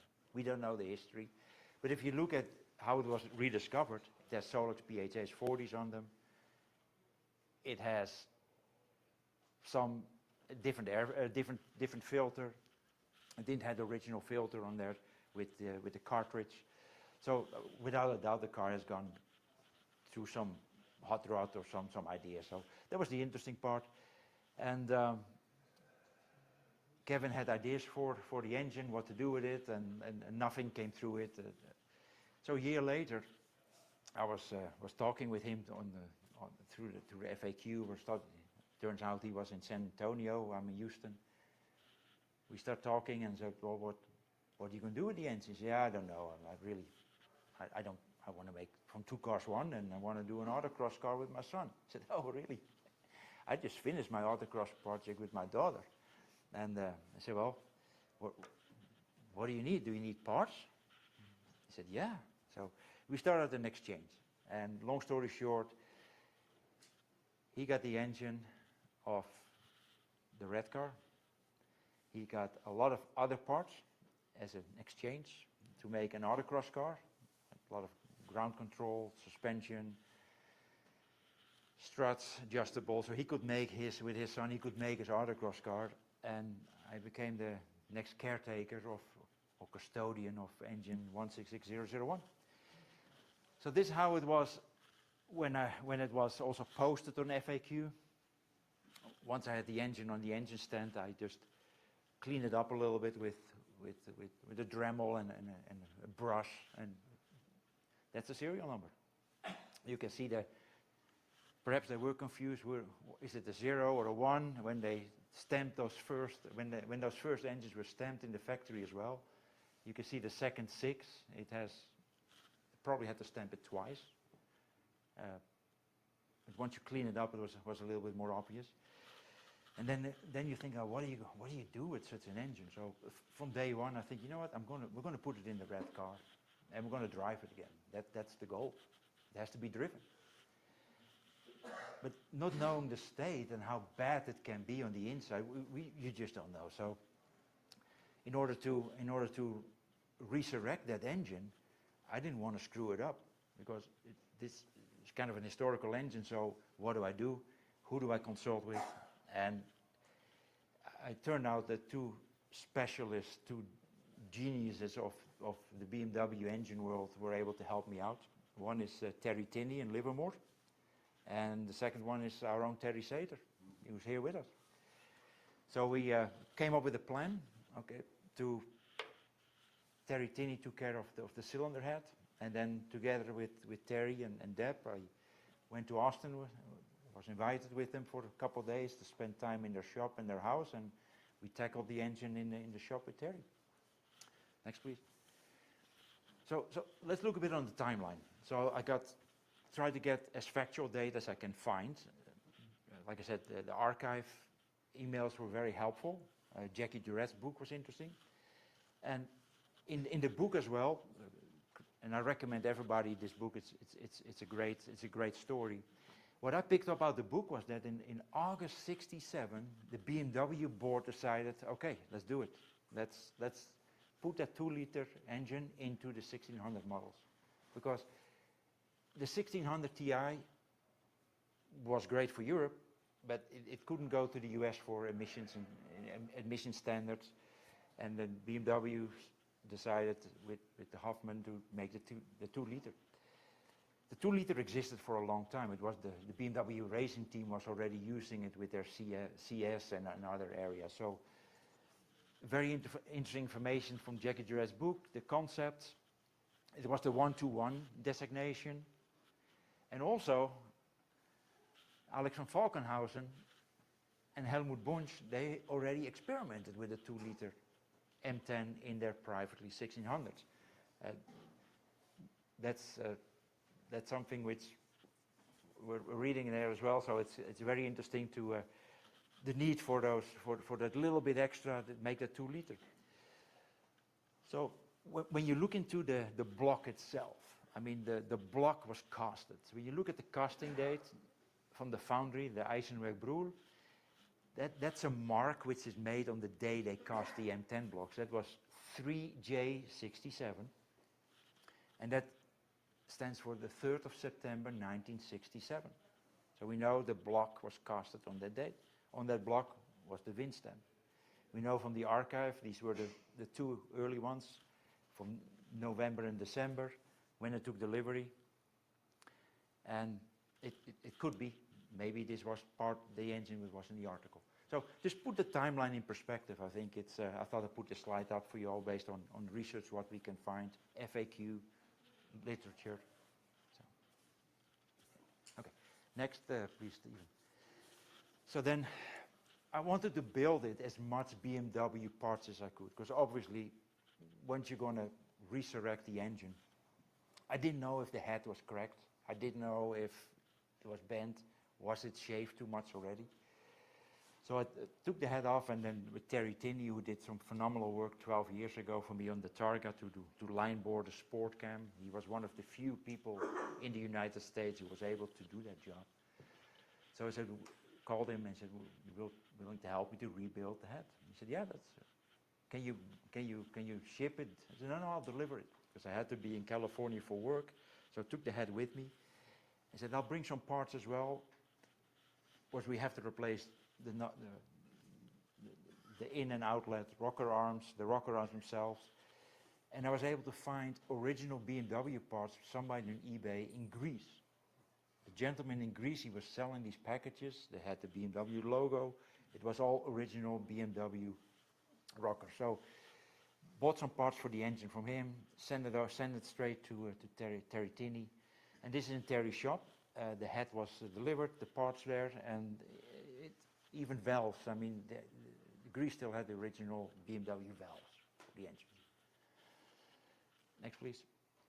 So Terry took a year because he's very busy with engines, and I got the head back, and then I delivered the head for inspection to Austin, to Terry Sater, and well, the first inspection it looked good. And here's the. So when I asked Terry, look, can you help me with the aspect to put this engine together? He said, yes, I'll help you. Let's put it together, but I want you to help me. You need to do the dirty work. That's fine. I'll clean. And teach me. And Terry is a tremendous teacher, and he's a master mechanic. He's built over 100 of the M10 engines.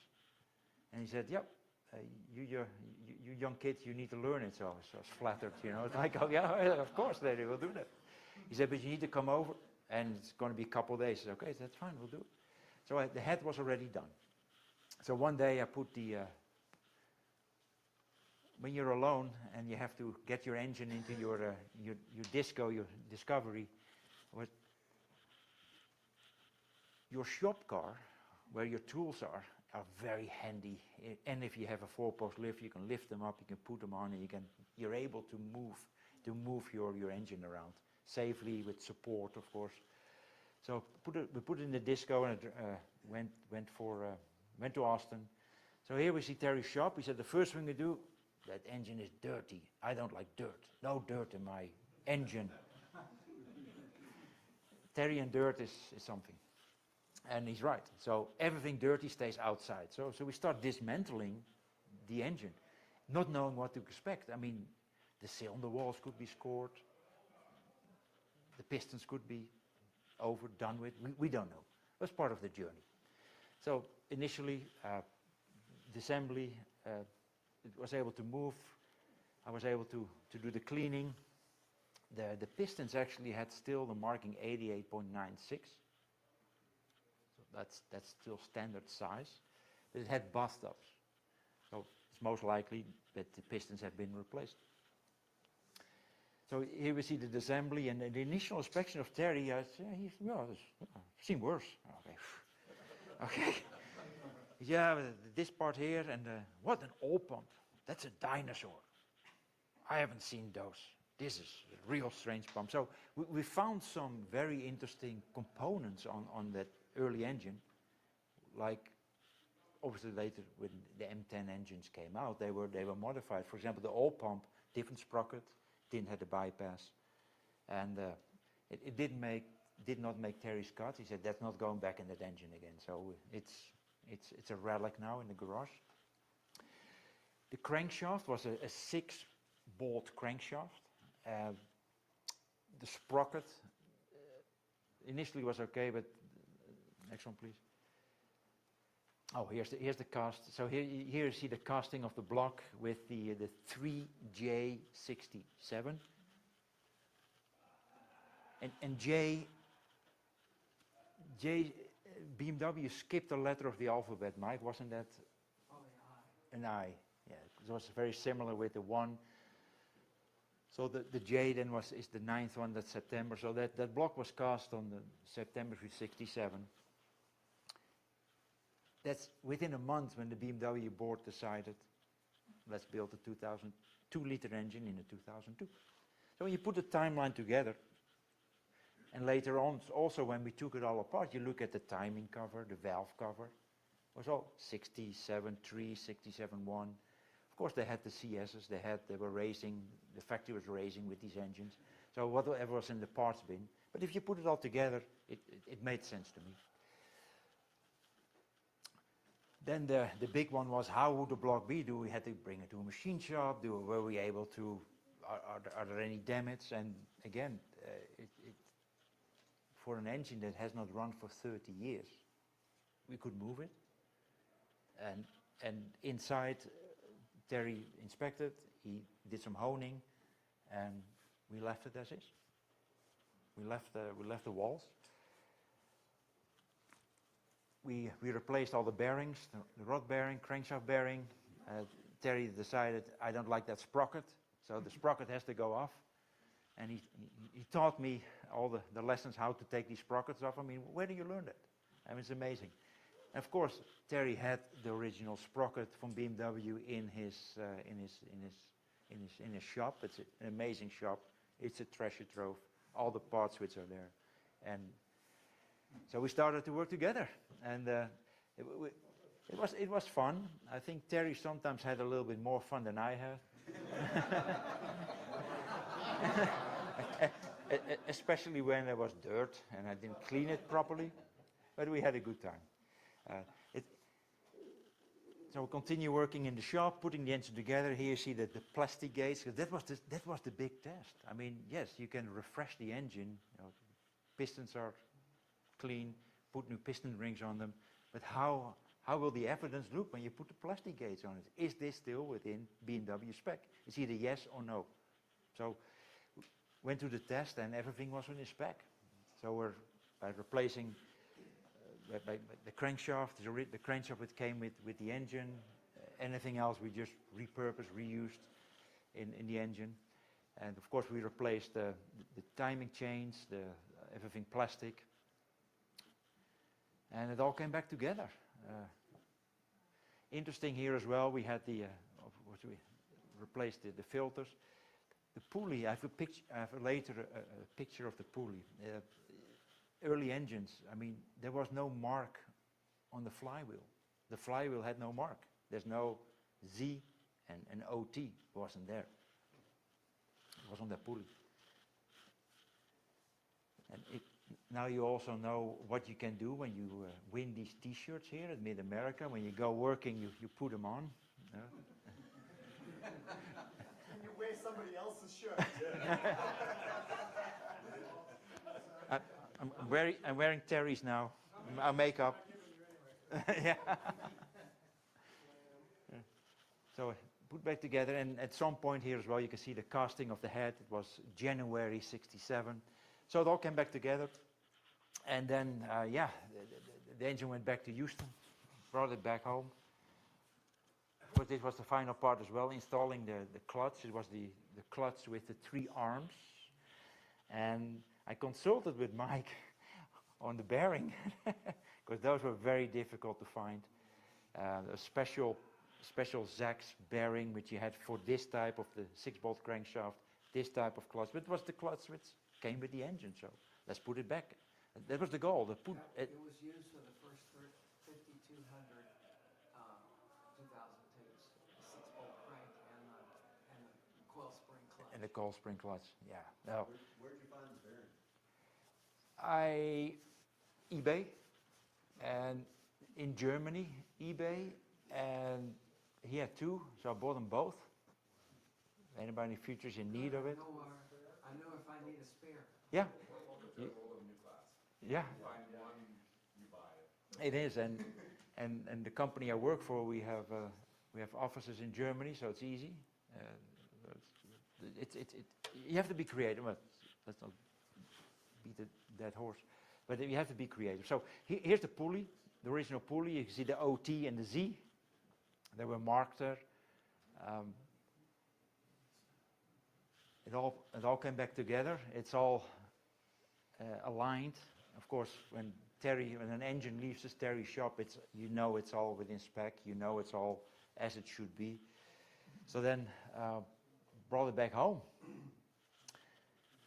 And then the next step was, well, how do I get it back in the Granada red car? So again, it's really handy, the trolley. On FAQ as well, the best way is working under. It's easy of course with a 4-post lift. So then the scary part is fresh paint. It went in slowly. It was many hours. My daughter helped me. She lowered it inch by an inch by an inch. So little by little it went all together. And then that was a happy sign. And for example, here again, this is it wasn't the original water pump, but I had an old original BMW water pump, and I sent it to a shop, the Flying Dutchman, and they restored them. So you can have your original parts restored as well. It's an art as well. So it went in little by little, and when I had it done, I think it's time for a celebration. When those 6 bolts were torqued up on the bottom of your subframe, and it was on its own force. And so today, obviously I didn't make it for MidAmerica. Where we are now with the car, I drove it around the block last week. It needs tuning. The brakes are soft. It's a lot of work that still needs to be in there, but it will be on the road. And as we say in Texas, I'll see you.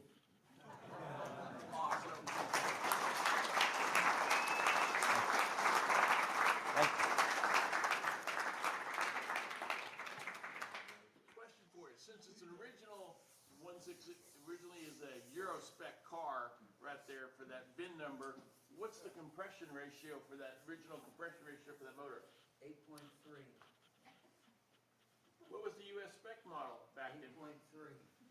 The original US spec and Euro spec for the same? Yeah, for the early cars. Early cars. They dropped it to 8.0, I think, for 1970. Okay. still run on regular gas. So I was unclear, was the car that the engine came out of also 001? No, the car I showed Don, that was the 1600, was in a 1600 which was sold on eBay in 2006. That's where it was a 1600 and it happened to have engine number 1.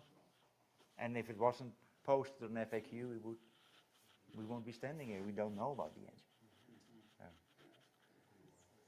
All right, well, thank you.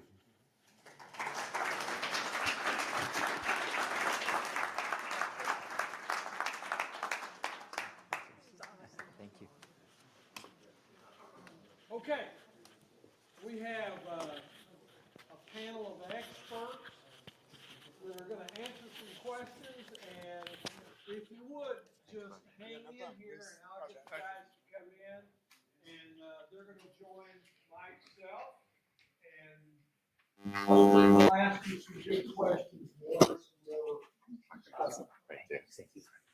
JP. Excellent.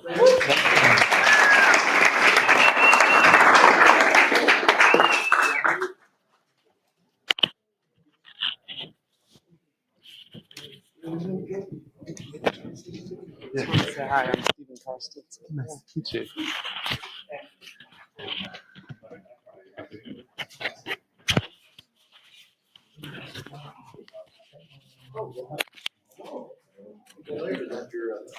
How'd your installation go? I never, all I heard was impact rates and super times. Tell them about the barrier that it's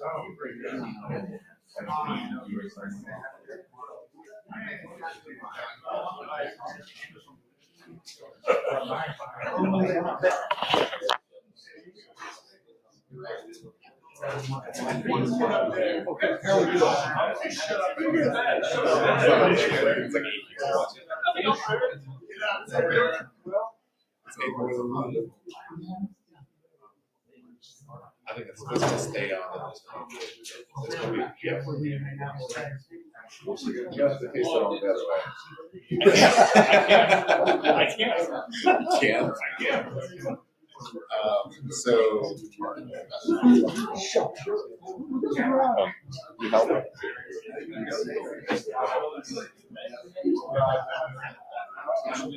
Put them on this side. You guys gonna be sitting or staying there? Sitting.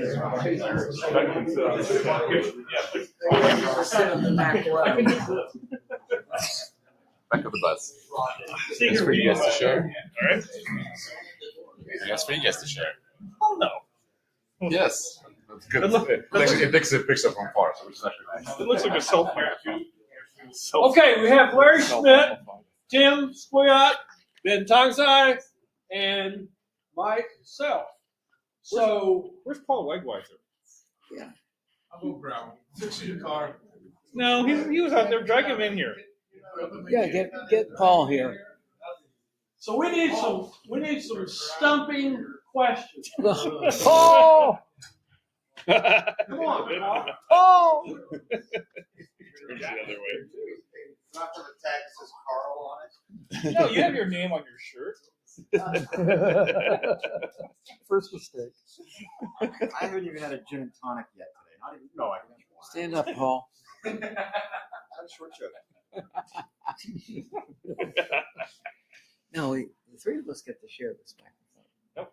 We have a It's all yours. It's all yours, Mike. Okay. Really? Did someone start us off? It's alive. Where do you get parts? Wherever we can. Yes. Oh, you're leaving? For the BMW deal. Of course.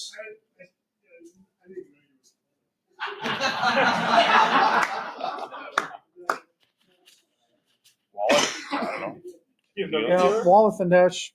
Dealer, Rock Auto. For some reason, Latvia. Latvia, eBay. Oh, yeah. I don't know where the hell they get all their parts. Yeah. I got an S14 starter for like $145 out of Latvia. I still had a Bosch tag. Yeah. And I got it in like 3 days. And I could have asked more. I got a question for a group. Is that how many, estimated TIs are kind of out there due to the fact that, for example, a lot of TII owners have numerous parts like Kugelfischer pumps, etc. I've got 3 pumps, 1 in my car and 2 in my parts bin. For example, I just went to go buy some parts from a guy. He goes, "Oh, you have a TII? Here, have this," and just started handing me, Kugelfischer pumps. And I had some crazy guy hand me an electric TII pump today, like just free, just handed it to me. I was like, this guy's nuts. Tried not to make eye contact. I suspect a lot of it's due to the fact that so many of the cars just rusted out. Well, but people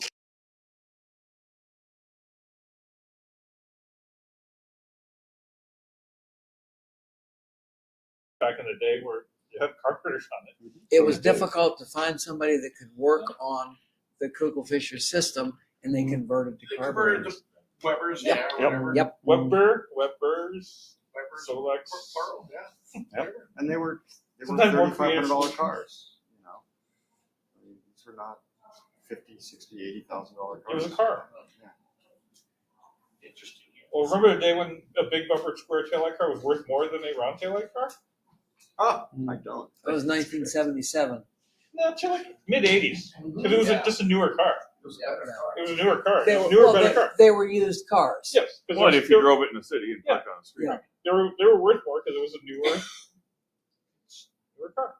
People painted the grills black to match the plastic grill. Oh, yeah, remember Update the the front. blackout, all the trim phase, right around Oh, yeah. 1981, 82? My dad did that. A lot of Black everything. a lot of electrical tape met its maker doing that. Oh, yeah. I'm a master. And the black wraps got started. the black spark plug wire to replace the chrome trim around the windshield, guaranteed to make the windshield come out in an accident. A lot of people did. Paul, where do you send your pumps? Where do I send my pumps? What, the water pumps? No, the TII. I haven't sent any out to be rebuilt in forever. The last time I sent a pump out, it was a pump from a 300 SL Gullwing. And I sent it to Gus Pfister. The wait for was, at the time, this is years ago, maybe 4 to 6 months.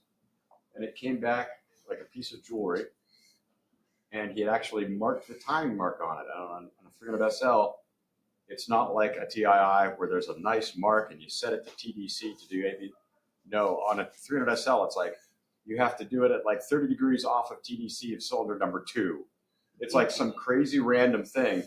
And if the person who rebuilds it doesn't put a paint mark on it, you literally have to put a line off of one of the discharge valves into like a cup of water and rotate it until a single bubble comes out of it. And like, that's where it's the most complex 1955 car you can imagine. But anyway, Gus Pfister I've dealt with, and he was terrific. But he's got a long wait line. Yeah, as far as I know, and these guys would be able to tell you more. There's Ingram, there's Fairchild, there's Pfister, Pfister. Redzus. That would be the short list of people that I would come back from. I got a quote from Jerry Fairchild 2 years ago because I had a spare pump in my motor thing. How much do you want to restore this pump? And he told me, I get it back to you. I got about a 4-week wait line right now, and $800 is what he was charging. That was 2 years ago for Jerry Fairchild. Now I got a Jerry Fairchild pump in my car, installed in 2003, sitting out in the parking lot, had no issues with it in 22 years. I use Fairchild. He's never done me wrong. Always fine. But I know technicians as far away as Hawaii that are trying to diagnose TIIs that aren't running right because the pump was rebuilt by 1 or 2 particular rebuilders in like 1984. And here, 35 years later, they're like, this car doesn't run right. And they find out that pump was assembled incorrectly by a rebuilder decades ago. And like, how many mechanics wasted how many hours trying to get this thing right? This is Hawaii. I mean, so you have to. Other than that, they're amazingly tough. I think. Replace some O-rings and a gasket. I have a question for you guys. It comes from the presentation earlier about, would you take your car to a dealer to get repaired? Yes, there is a right. Can you hear me? Yes. Yeah. So it's based on the question that, if you had a dealer to take your car to, would you do it, right? I mean, this community, and has been forever, I came into it fairly late, so it's these guys' fault. But I think the market has transitioned. I mean, the values of them have appreciated a lot. So there's other people getting into these cars that don't have the history of repairing them themselves. There's always a lot more of a do-it-yourself community. So we do a lot of our own work, but I think there's more of a culture that's coming in that buying them that don't do their own work. So, where do they take them? And, they're used to buying new BMWs, right? Well, of course you take to the dealer, but they don't know where to take these cars once they've spent 50,000+ or whatever. Here's an example. Take cars. My alternator just went out late last year on my TII, and I started looking for alternators. Could not really find one online, and ones I did find were like $500-600 or more. So I took it, believe it or not, I had to search for an old school electrical, auto electric shop that rebuilt it in $150. It's all they charged right there. And guarantee you, if I go out and buy a Bosch remanufactured unit, I'm wondering, how's this reliable going to be coming from some third world country, et cetera. It won't be. And they used to use good parts, and now they're coming with so that's one thing right there. So support sometimes, auto electric shops, they're good. But another thing that's gone away is radiator shops, because the new radiators are all throwaway plastic when they break. And finding a radiator shop these days is very difficult. And I had to do that. I pulled my radiator and pulled my alternator. Sure enough, I found a shop and found one with a minor leak on the seam after they pressure tested it. So, but to my point, you're the do-it-yourselfer, have done your own work, right? But for other people that are coming in, where do they go? How do they get started and keep it going? Yeah, how do they go to a shop that they know that's trusted? Maybe the certifications through BMW would help, right? Shops like Paul and Jack and things like this, they're coming. Because a lot of the crowd is retiring, and a lot of the newer techs don't want to work on. They're trained on new electronics and plug everything in for diagnostics and figure it out. Where do I plug the computer into this? Yeah, that's it. So, Steve? I would say I have a local mechanic to me. There's a shop that I take my cars to, the older ones and the newer ones. I take the newer ones because they are willing to deal with my old cars too. I actually want to give them something which is easy and kind of quick to fix. But there's really like two people in that shop that, one knows really what he's doing. The other one knows a little bit what he's doing. You are recording this. No names were mentioned. Two really guys who really know what they're doing. And the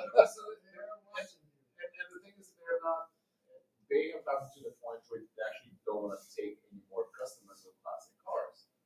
Somehow they still trust me that if I recommend somebody to them, they might be willing to take them on. But they're pretty much done. It's like somehow I got grandfathered in, and I'm super happy about that. Because, like I said yesterday, I don't know much about these things. And they deal with me, and they deal with my cars, and they're all completely offer. Well, you're terribly intimidating.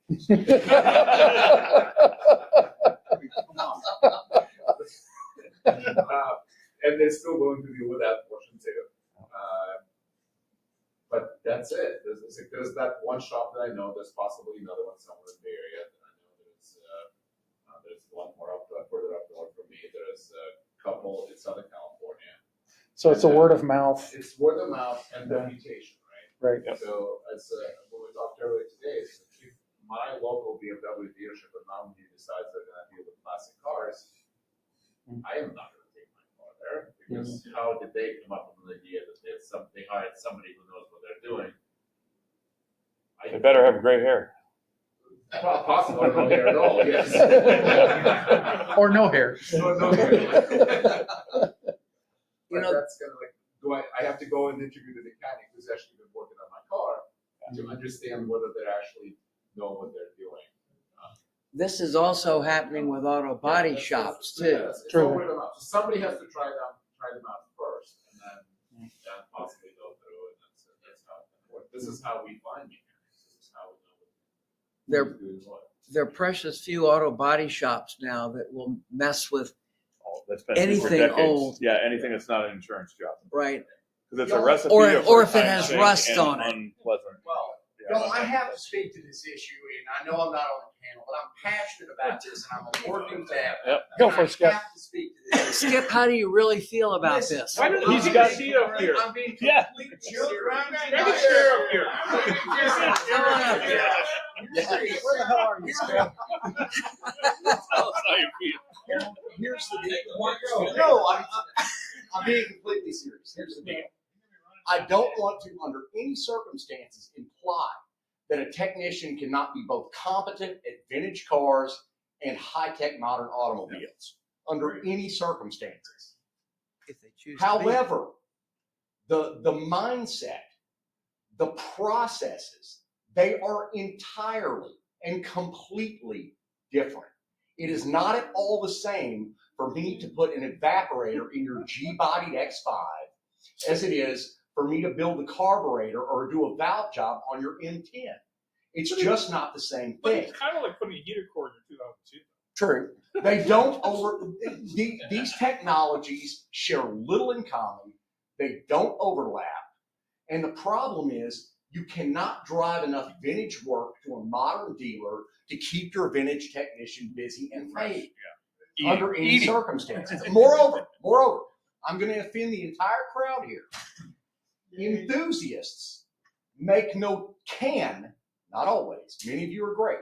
Enthusiasts can make conspicuously poor customers for a retail repair shop. I'm just being honest. If it hurts, I'm sorry. That's a fact. No, I'm serious. There are a lot of people, hey man, how about my club discount? And I'm like, dude, you're lowballing me from the get-go. You know, in face facts, it's an old car, but it's a modern labor rate. Let's be real about that. And so the idea, now I'm not saying, Dave had a really good question. Dave Boraski noticed that at his local Porsche dealer, he'll frequently see vintage 911s. Well, there are a few things about Porsche dealer networks. Porsche is very picky about who they will hire in their modern service departments. Now, BMW to this day, has kind of followed the more cut and thrust model that Asian automakers, et cetera, have followed. And they will have some worn bodies in the building. And you don't want that worn body messing with your vintage car at all. And to Dave's point, when he asked me why he occasionally will see vintage 911s, I mentioned what one of these gentlemen, maybe it was Ben or Paul, mentioned to me yesterday. If you can take apart like a 996 911, you can pull the engine out of an air-cooled 911 because the technology and the design philosophy is really similar. And so it lends itself from making that transition from one repair to the next. Our vintage BMWs, other than the Roundel emblem, have almost nothing in common with the modern BMW whatsoever. Moreover, I'm sorry, I'm going to give me a second. Regulators still break. Moreover, the other thing is this idea that you would have satellite service facilities. Tom Plucinsky was completely right. You have to meet all their criteria. If you talk to, and I think the person who could talk to setting up a new dealership and what's involved and why, maybe one of the reasons their labor rate's so high would be Martin Meisner. You have to fit this model for this dealer, what the dealer has to look like, what the store has to look like, what the flooring has to be, what the wall covering has to be. And so, you know, when I hear guys, and I'm not defending dealerships, I won't darken the doorstep of an auto dealership except to purchase parts. I kid you not. But I despise the term stealership. You know, where on God's green earth do you think they're going to be inexpensive, especially in today's economic climate? But my point is, I don't think by and large we want dealer technicians unless you're fortunate to have that one guy or gal who is competent to service or repair your vintage car. And a few of those people still do exist. but by and large, they don't. Dave Mason and most retired. of them have opened their own shops, and about half of them in the country are in the room. Thank you. I'm sorry I'm communicating about this. I have to talk about this ad nauseum. Tell us how you really feel. Sir. There is a small pallet that runs a McPherson. automobile restoration. McPherson. In fact, the dean of that department drives a 356 coupe, 356B coupe. This is a very interesting asset that we ought to probably reach out to and see if they have people that are interested in BMWs that, we could start germinating some people out of there. By all means, and none of us are immune to the economic pressures we face every day. And I can tell you as a working tech, I work on late model stuff all day, every day. Am I capable of working on a vintage automobile? Absolutely. Would I rather work on a vintage automobile if that's all I got to work on, like say Paul, most of the time? Heck yes, it's satisfying. I'm going to tell you now, working on your daily grind mobile that you have no mechanical sympathy for, beat like a government mule and neglect unmercifully, that is deeply and distinctly dissatisfying work. Yeah. I'm being honest, it's soul crushing. It is soul crushing. But it pays you much better. Yeah, it does pay really well. It pays phenomenally well, but there is no satisfaction in it. And I was telling these guys last night, and I think this is what's great about us as a community, one of many things, is my personal philosophy, I've come around to the idea in trying to solve my own existential crisis, that the meaning of life is to create. Hence my project. I want to create. Well, me creating your repaired modern car, that's a product. That is a service transaction. Commodity. That is a service transaction, which I expect to be paid handsomely for. However, doing top tier work on a vintage car, something that I can show you the little detail work that I did. Paul and I were talking about this yesterday. That is tremendously satisfying. And again, I come back to the idea that to have enough of that type of work for even one tech at a dealer is going to be a tall order. Now, unless, as you mentioned, there are some techs coming out of programs like that, but by and large, there are very few people who are going to teach people to become expert at vintage automobiles at all. It's old tech. Nobody's going to teach you old tech. I was telling Dave that a young man came to work with us. He was an Audi dealer technician. He would look for information. I know this is a little off topic. He would look for information for, say, a 12-year-old Audi, and he couldn't find it. And so he would contact Audi's technical assistant, which is in-house, available to dealer techs only. They'd say, "What year's the car?" And he'd say, "Oh, it's 2012." And they'd say, "Why is that car in your shop?" I don't know, because the service writer wrote it up. He's like, "Well, look, we don't support that car." And the tech is going, this 35-year-old guy is going, "What the hell?" And he's like, "Yeah, that car's not even supposed to be in your shop at all." And so, for instance, this, and somebody suggested this, and this is a great idea. Now, our local BMW will not do it. Central Arkansas dealers, I don't know if it's our small market. They are distinctly unfriendly to the independent sector. They're really unfriendly. However, our local Mercedes dealer has a 10-year-old cutoff.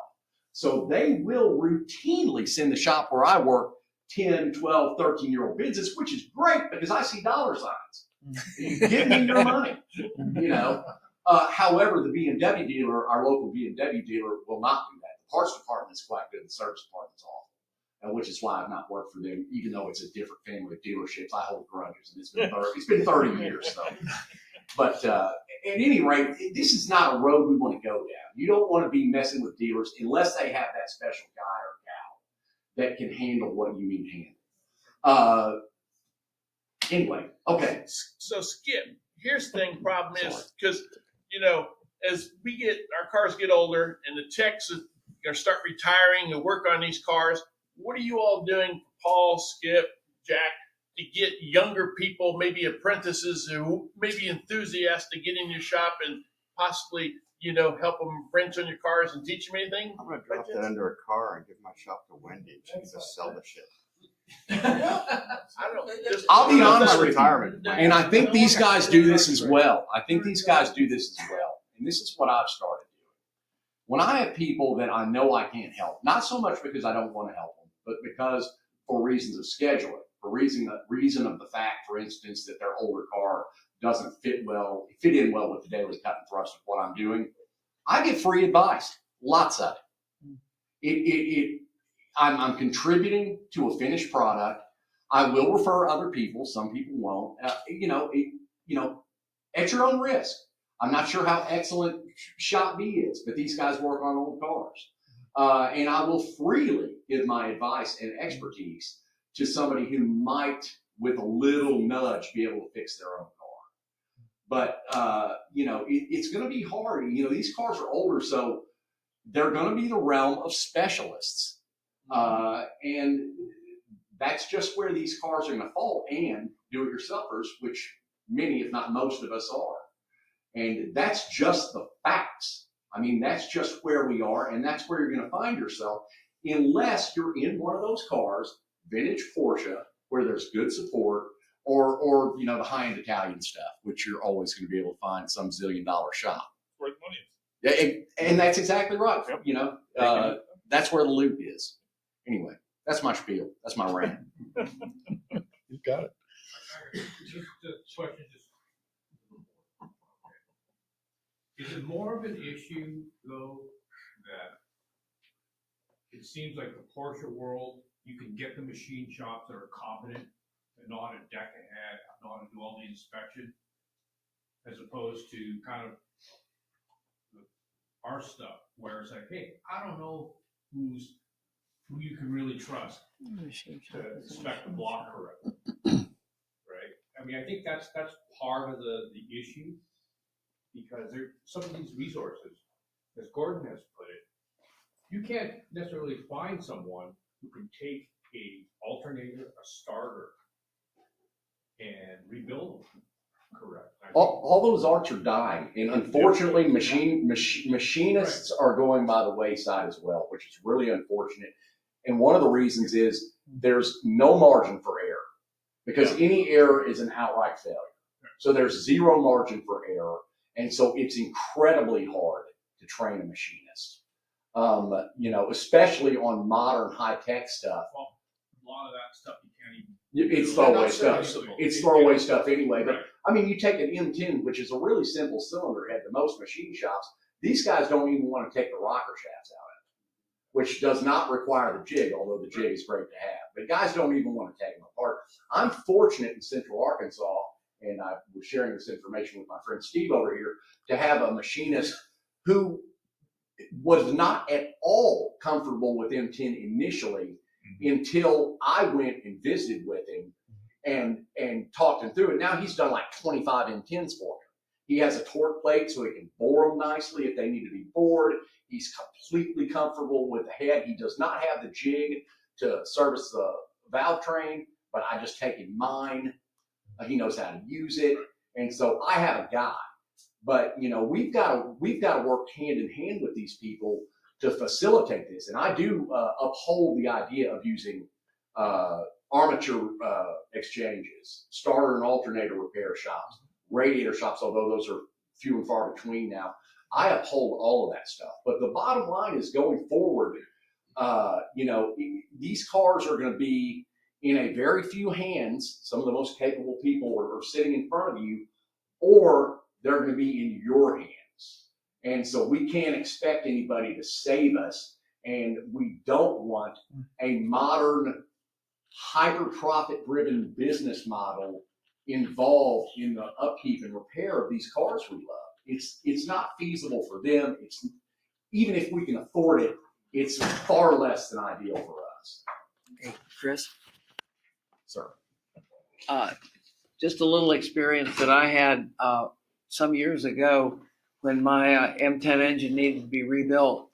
And I went to a shop like 3 miles from my house that specialized in rebuilding GM and Ford and Chrysler race engines.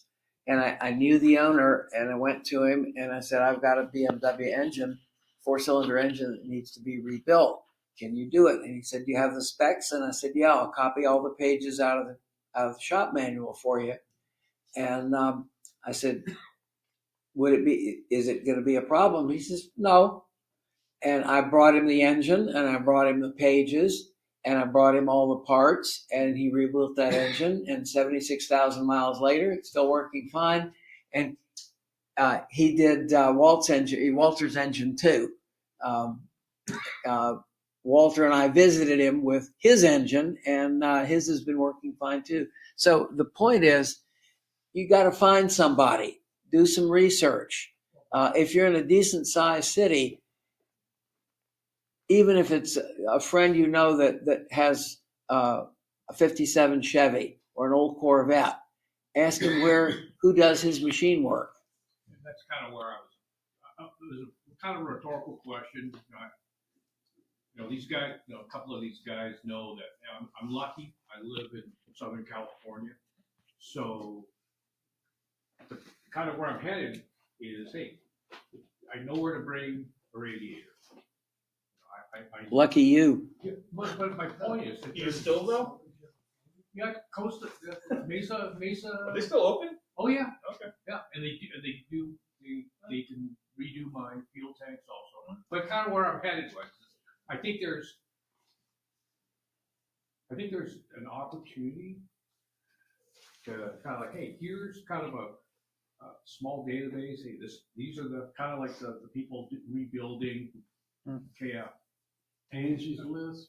Yeah, but just guys Andy's List. that are- Also about, well, machinists are notoriously leery of do-it-yourselfers, even talented Yes. do-it-yourselfers, and part of the reason is they can machine something perfectly to the And you can specs and have it perfectly in tolerance. And if your assembly process and skills are subpar, you're going to experience a failure.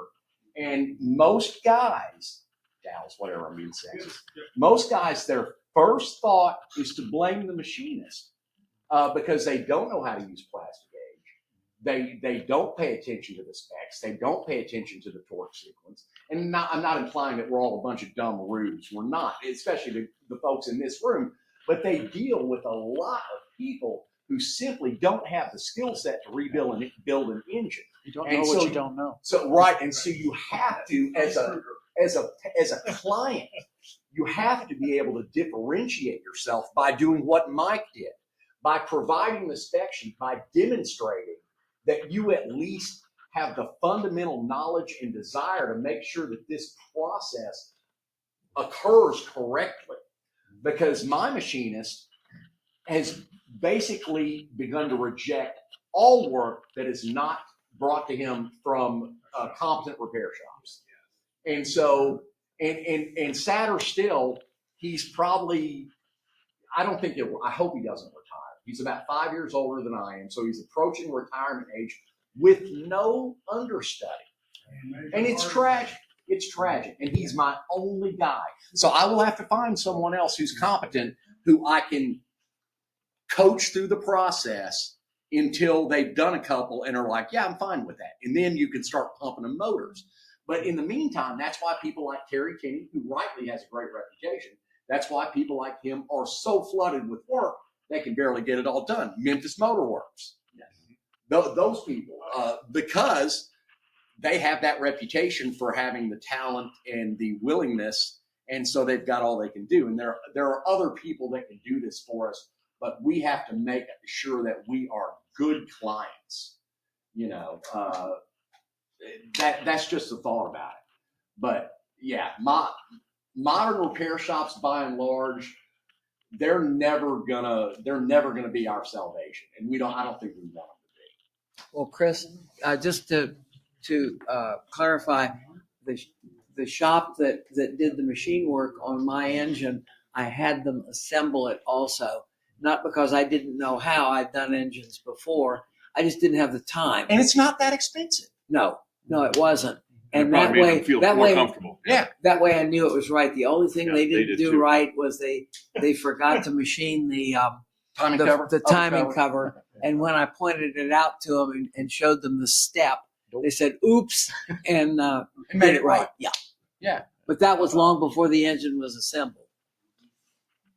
But we can. Barney talks at great length and very eloquently about knowing how to sublet the subcomponents and subsystems. He uses Terry for his engines. He has other people he uses for upholstery. That managing your project that's really where it's at, and that's what we all have. Even as do-it-yourselfers have to become competent at. And if you're a do-it-yourselfer who's not comfortable, and a lot of us aren't doing engine work, because not everybody's going to try and rebuild an engine or even do any remotely serious internal work. Well, by God, befriend someone who is, because like I said, I give people free advice all the time because I can't take their car in, and I want to, but I'm just slammed with these late model computers on wheels, and so it leaves me no time to do that kind of stuff. And I want to help people with vintage cars, and I want to keep these cars alive. And it's deeply important to me. But so the best I can offer is advice, and sometimes good advice is as good work. But I got to emphasize, all the owners in here got to have a good Bubba network. That is the key right here for knowing who to contact, who, referrals, everything else is That's key where the right fact comes in handy. Yes, it does. It is of epic importance. It is of epic importance. The hell with Facebook. Facebook is okay, but Facebook is an advertising platform with a social element. The FAQ is the real deal. And so each of us, we all have friends. A lot of us are friends with each other. A lot of us know almost all of each other. So we've got to rely on each other for this stuff to make sure that our projects can come together and not look for people we don't know to be there for us in a pinch. Because, like I said, financial pressures being what they are, it's hard to get any attention in your vintage car unless you go see a vintage specialist. This kind of follows up with when you have someone who wants to learn about vintage cars, somebody wants to get in the trade, but they have no resources. Hey, go talk to this guy about machining. Jack might be able to say, hey, this is what you got to do. How you got to deck the block. This is how you got to do, that kind of stuff. But, when you don't have anyone you can send to, send candidates going to say, screw this. I can't get anywhere. I can't learn this stuff. And I think that's providing resources really does. And I freely share exactly all but a few people. Contacts. I'm kidding. One hint, dealing with a machine shop, you gotta be able to speak their language. Whether they're gonna say to you, I don't want to work with you, you need to understand and respect them.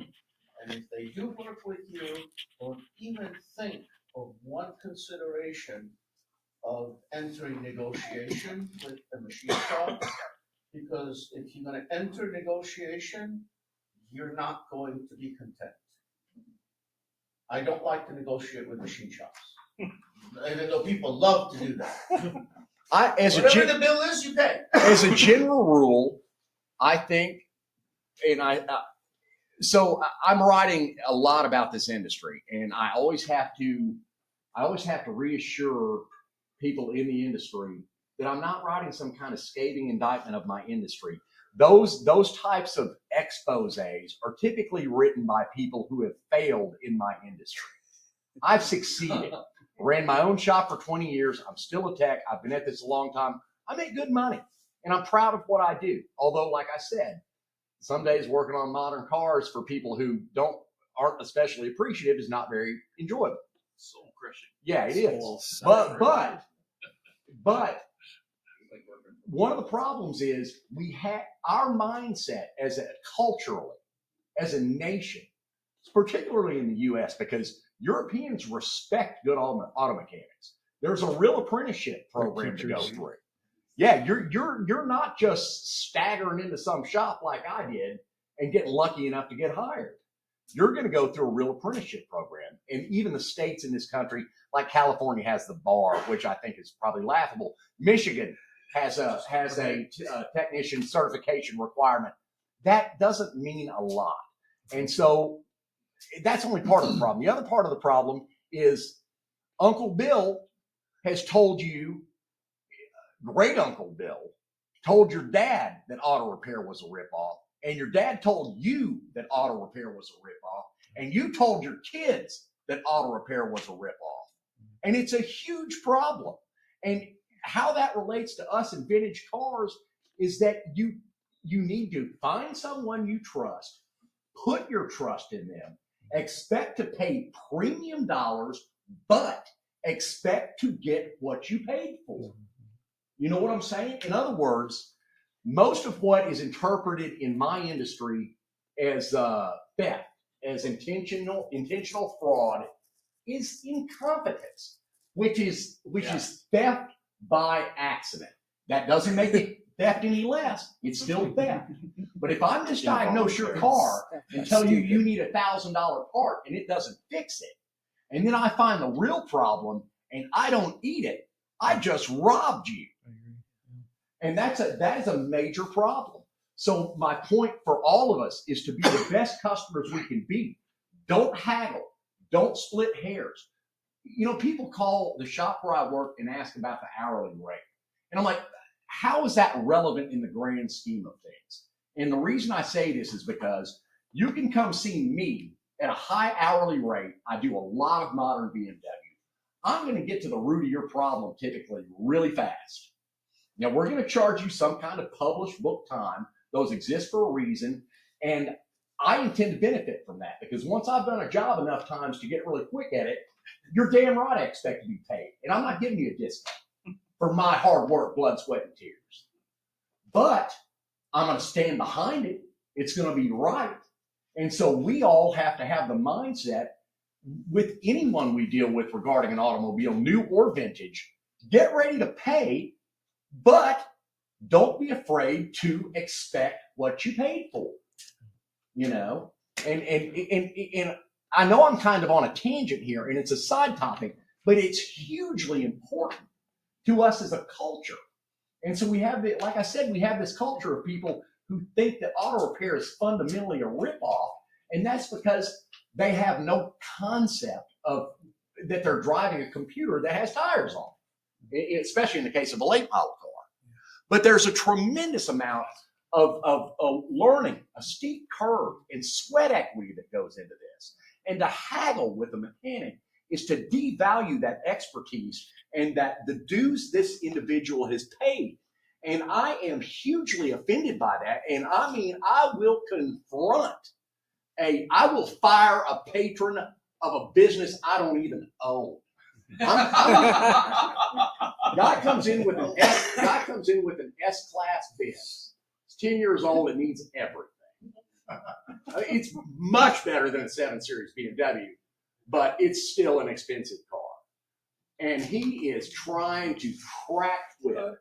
And I got this cat on the phone and I said, listen, I said, my name is Christopher Leonard. My nickname is Skip. I said, I've been an automotive technician for 37 years. He was trying to claim that we were guessing about his car. And I said, you know, I heard you tell my young service advisor that you felt like we were guessing at your car. And I said, well, let me tell you something. We're not the folks who have put 3 alternators on your car. It says here on the invoice, on the repair order, that your car's had 3 alternators. So I want you to think about who's been guessing. Anyway, I fired the guy. I said, listen, do me a favor, come pay your checkout fee and come get your car. And then he tried to backpedal. Well, no, I want you to fix it. And I said, no. I said, I don't think I'm going to be able to make you happy. So I think the best thing you can do is come retrieve your car, pay the checkout fee, and attempt to find a repair facility that meets your needs. And I stuck to it. And he came and picked up his car. I'm not playing that bullshit. And again, this only relates to our vintage cars in the sense that, you know, repair shops in general, if you're attempting to use them, this is how they feel. I mean, I'm not, you think I'm rash. I'm just telling you how a professional working technician really feels. And I'm a caring person. I love people generally. But I cannot abide hagglers, whiners, and cheapskates. Yeah. To Chris's point about, just the fact that like people in this industry are finally getting paid a livable wage. There are people in this room that make $60, $80, $120, $350,000 a year. How much would I have to pay you to spend 40 straight goddamn hours sanding quarter panels on the sides of cars with a dust mask on, going like this? $800. How much would you have to get paid to put up with 40 hours of that? How much would you have to get paid to put up with 52 weeks of that every year? It's not skilled work. You're just sanding something back and forth. The hell it isn't. Try doing it well and try being satisfied with it after you see how good you really are at it. If it's not something you do every day. And that goes for the guy that I might send a distributor to get rebuilt. His skill set is very different from mine.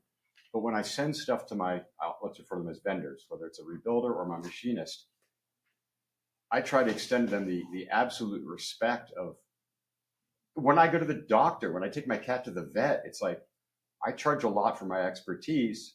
I understand, and I'm completely okay with paying you a lot for yours. I have a machinist. Normally you send a cylinder head to a machinist, and you call them 3.5 months later, and they go, "Oh yeah, Bob's about to pull that off the shelf and take a look at it." Yeah. I now have a machinist that on a Sunday night at 9 p.m. will take his personal cell phone and send me text messages with photographs of the work he's doing, and like, "Hey, I just saw this little scar here by number 3. Do you want me to dress that up a little bit?" That's a machinist you kiss on the lips. I send this guy pounds of the coffee that I have branded. We send each other T-shirts. I got your head machined on a Saturday, 2 hours notice. Right.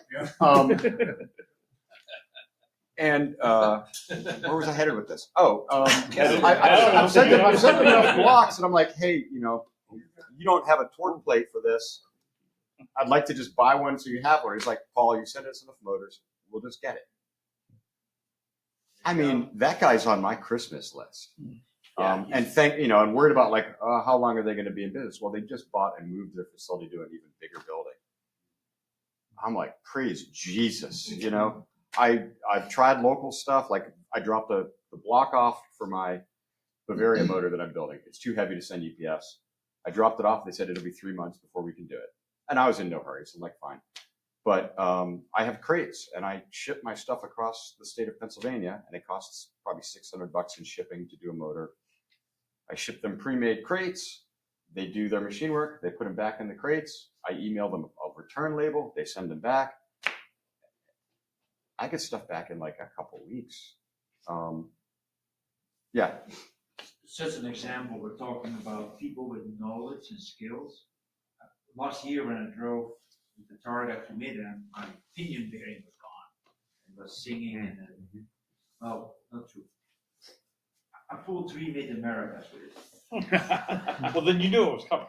I knew it was coming, but then where you go? So, Gave you the thanks clue. to FAQ, I found the General Russ Gazon in Lawrenceville, Georgia. This is what you are telling. I just send it in and get an assessment back. Today asking, okay, well, what do you think it is? Fair price. But this is someone who specializes in our differentials and our LSDs. So the people are out there, and I think on FAQ we can promote those type of people. And I sent a label. He has crates.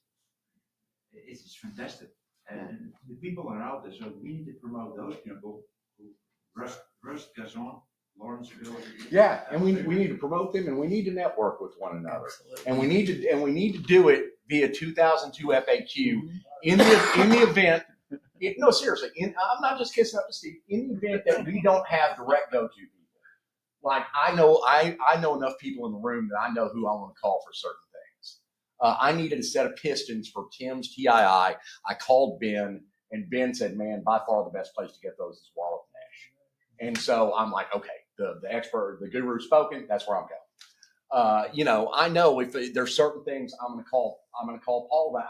that's just the way it is. And we all need to be each other's resource in that. And I think we already are to a large extent. That sounds But like a new don't- category for the fact. But yeah, but don't be an island.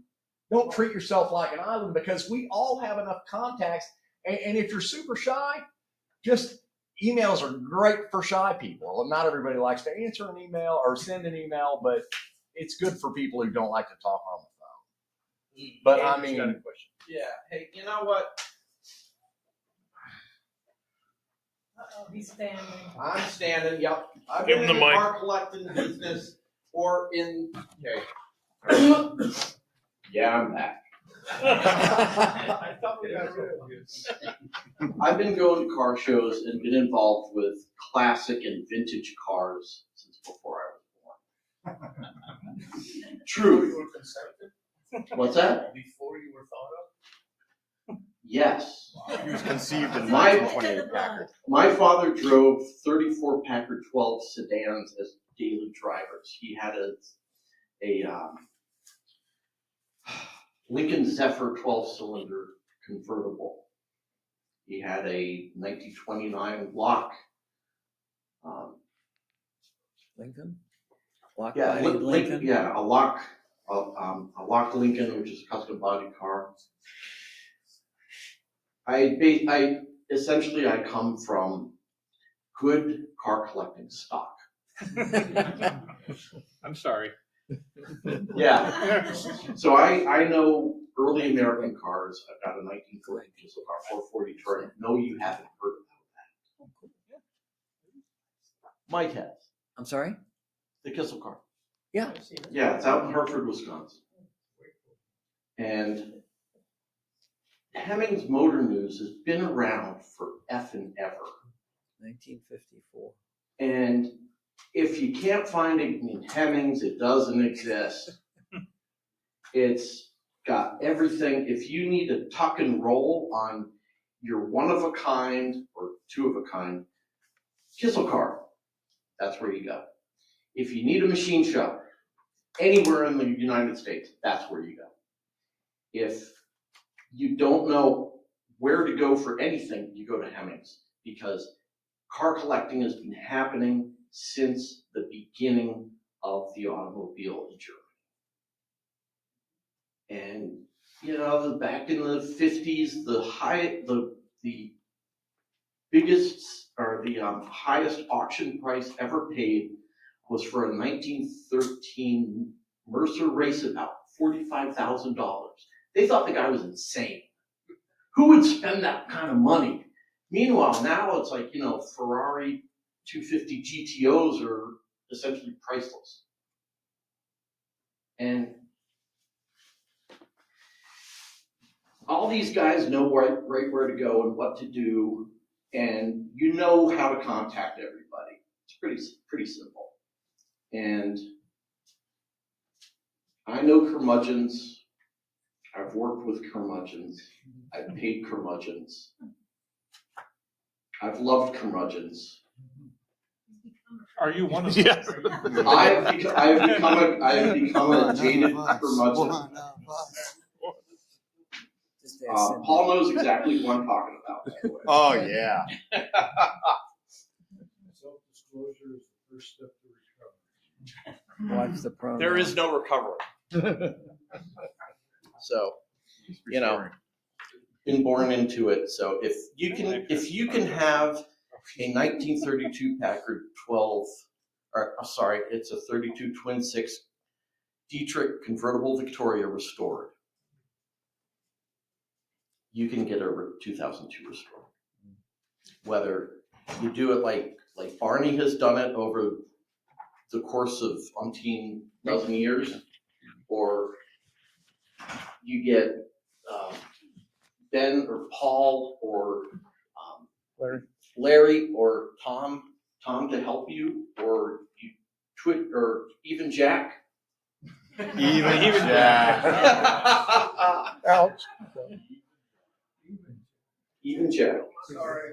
Yeah. I don't embellish anything. You know, Jack's one of the great resources for getting the measured TII linkage rods. You know, measure, you just call them up, send them a check. Right, no credit card accepted. Exactly. I'm sorry, you skip the speak. We don't do internet. Right. So those are still on my car. So yeah, there are resources out there. It's not rocket science. Well, it would be helpful, I think, to continue to expand the list of shops or individuals who could help. You know, being a person who travels across the country a lot in these old cars, being a person that whenever I'm in Athena or Here, you want the mic? CSI, every time I'm in here, she breaks down, damn it. It's She a doesn't coupe. like me. But it'd be convenient to be able to say, you know, we're stuck in Podunk, Iowa. Where can we go? They used to have that Friends of BMW Yes, thing. I was about to saved my say that. ass in 1987. Yeah, oh yeah, saved me a couple of times. The FAQ. Speak up a little bit because we do have a vendor section on the FAQ. Some of you guys are on there. It actually has a map of all the vendors, who they are. And specifically for the purpose of if you're stuck on wherever, I'm not gonna all the three-letter terms, that you'll be able to find something. I don't know all of them. The ones that I knew, I put them in there. My idea is that the people who actually own those, even though the pay the internet, will be able to, I can give you the access to that, and it becomes your information, it becomes your space.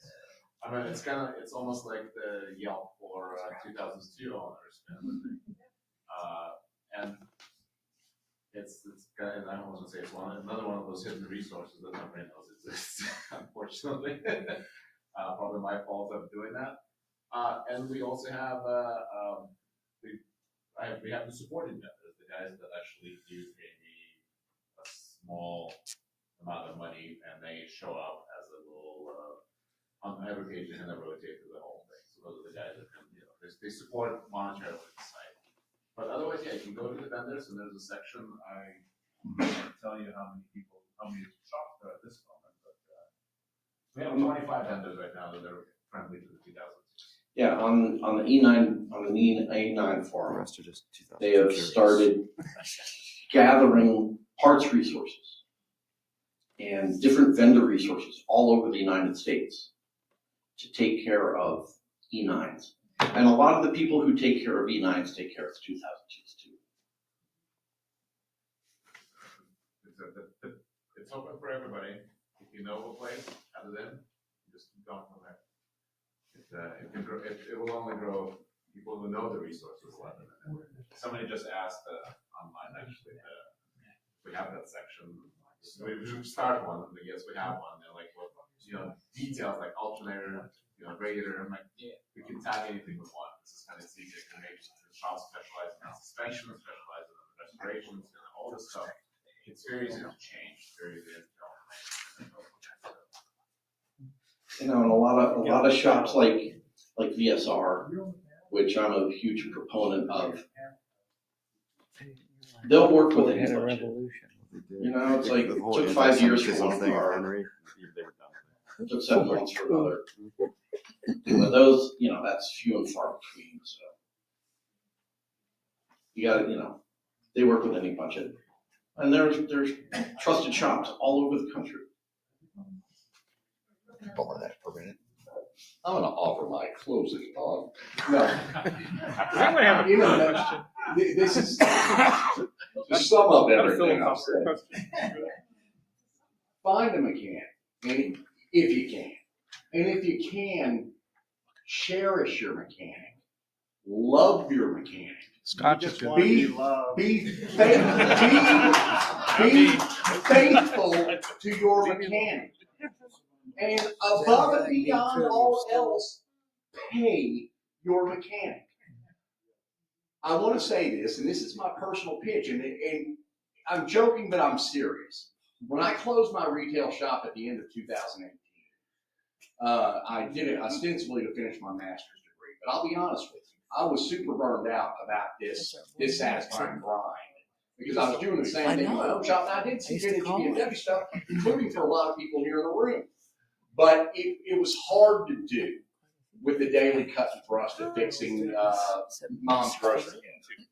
So I built a shop at my house. It's small, it's modest.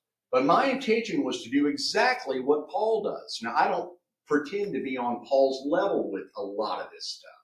I'm really good with the nuts and bolts of these cars, building engines, the transmission and brake upgrades, all the nuts and bolts stuff. I am not skilled at all in body work, upholstery, those sorts of things. That's just not my forte. I supplement that stuff. However, my goal when I closed my retail shop was to sort of get into the vintage thing. I'm not looking to get rich. I'm looking to make a living. So I'm telling you this to say that I'm going to write a book that I intend to become a New York Times bestseller. And the only way that will happen is if you all, for starters, would be willing to buy said book and indulge yourself in some of my exuberant thoughts so that I can have an alternate source of income so I can quit this daily grind and start wrenching on vintage BMWs at my home. So I would like y'all to help me in that endeavor, please. Thank you. Sell your shops. Live your truth, Chris. Skip. Make sure your zoning allows it. Make sure your zoning I'm in a allows rural county that does not have a stoplight. You're smart. So I am good. With regards to this list idea, I just remembered, I haven't ridden my bike for a couple of years, but for those of us that are like the MOA, so you would always get this book, right? You would, when you sign up, you would put your name in, what would you be willing to do? Would you be offering a bed? Do you have garage space? Do you have tools, right? That list of vendors, you might be able to have a section just say, I specialize in this, or, I have parts or I don't have parts. I can get parts, but it's not like I don't have. So yeah, it was very valuable because I've used it on the road where it's like, I'm in Bodunk, who can I call? And I think, Steve, it's been a while since I've looked, but you had something like that, at least a map where you could put like a little pin where you were. Yes. So I had a really hard time both adding my name to that or seeing other names in that. Maybe it's like the browser I was using. It was really difficult. There's a map of users on the page, on the website. Right? Yeah. That's one thing. My computer didn't want to show that to me very well. We have a specific vendor page with a map. It is similar to what we do with the registry. You put your address in there, it's there. Like I have right now, so there's 25 vendors. Overall, Paul, I think you're on there. I'm not talking about vendors. I'm talking about owners. The map of owners and FAQ users. Yeah. Trying to view that map was, for whatever reason, and I'm a caveman. It was really difficult to, I think, even enter like the town I lived in, or to see where other people lived in to get an overview of the map. Yeah. And this was a while ago, but it was really frustrating for me. And I don't know. I haven't checked it in a long time to see if it performs better. Yeah, I'm sure a lot of. That's a great feature. Show you right now. If you're interested. There is overall completed. We have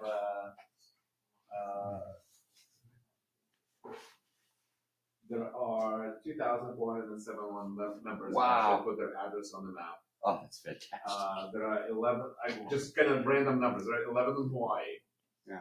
Wow. There are. In case There you are break just over down 100 in your part. Australia. We have 3 in Japan. That's great. 2 in Russia. There's 225 through most of Europe. There are 10 in South Africa. There's 4 in Middle Africa. So if I'm driving across the country and I have my cell phone and I have an issue outside of Colorado Springs, I can use my phone to theoretically contact one of those people. You They have will a be able to contact PM number. them, yes. You won't have to call them, but you should be able to get a personal message out. Can we turn that into a, these are people that are willing to help you, Mhm. and what they offer you? Right, just like that. Well, that would that everyone would have to go in and fill that out. So. Yeah. Right. I mean, that's the Right. whole- So like, Exactly. I can tell you what Fill vendors it out right every now. 2 years There's, for the MOA. On the vendors map, for example, and it's because it is you kind of people have to actually put information in it. I have some of it and I don't have other ones. But, Steve, yeah. maybe it would be possible that you could have, instead of the vendors having to give their name, that you could solicit from your members, people that they use and that they have. Absolutely. Like, this So is that not a way we vendor put space. the onus on the vendor to contact you. Correct. So most of these that Make are an entered in FAQ here, app. I'll make what numbers are in I'm my traveling, my And shit that's just the blew reason up. why, if I look at Who the lives map, nearby that received them? almost Where's all the of them are in nearest town hall? California. Where's the nearest Yeah, town hall? like, those are the is there an people I app know. for the MOA thing we're just driving now? Where can I No, find a head? Yes. to my knowledge, it was just a, Yeah, that's what it was. Correct. I just put it in my tank bag and it was always with it. Have it as an app on your phone. Exactly. Yeah. Ping, Absolutely. map, So, the whole. homework for all of you. Exactly, I'm glad to do that.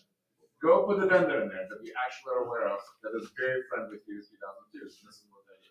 Whether they're selling parts, whether they can work on a car, whether they will be able to rebuild your radiator, alternator, do powder coating in their suspension. They might be happy you're sending business their way, they might not be, because eventually they'll figure out and they're gonna go off from there. And then the people that are the vendors, if you are not on here and you want to be, please put your name on there. And it becomes, I have more things than just this is my name and this is where I'm located. If you want to promote your business in this specific manner, that's a good way to do it, because you can add pictures, you can do what you're doing. Iron Engineering was actually doing a good job of listening, because they have a lot of different things going through there. Not everybody does that, and it seems like most people did not know it existed, so it's my fault for not being able to promote it better. Hey Steve, spinning off Paul's question a minute ago, is there, just a generic question, is there a browser on which FAQ back functions best? It works fantastic on usually Chrome and so I only have Mac. So I have a Mac and a Samsung phone. It works well for me everywhere. The only thing I'm figuring out a different advertising system right now, so I get different ads than you do. But this is the fun part: is I am an administrator and I can avoid ads, but I see the website just like everybody else who's not subscribed with all the ads, because I want to be able to see what everybody else is experiencing. So I don't, if you guys are having issues, please let me know, because if I see issues as I do stuff, I will fix them. I'll figure out what it is. But we've been here right now, we've been streaming, we have people asking questions. There's somebody on, this is kind of funny, but somebody on YouTube says this is a better channel than BMW Classic. If you're here, thank you. And I do what I can, but input is I'm always open. I sometimes will say no, because that's just not easily possible. But I'll try to figure out how to do it. Thank you, Steve. Look at the menus, and my biggest issue is that there's so much information, and it's very hard to present all of it, because you guys spend a majority of your time in the forum, right? And that's why there's a sidebar with things that is stuck on the bottom. I try to feed all your articles into the forum so people can see that, because I know that's where you guys look, right? But the first time you see the article there, you will never come back to it again unless you go look in the article section, which by the numbers I know is very, very, very few people. Yeah. This is probably a good place to say whoa. Barney goes at 9 to start us tomorrow. We have Dave, we have Paul. It should be a good morning. Come back, bring your friends, drag them down here. There's good information.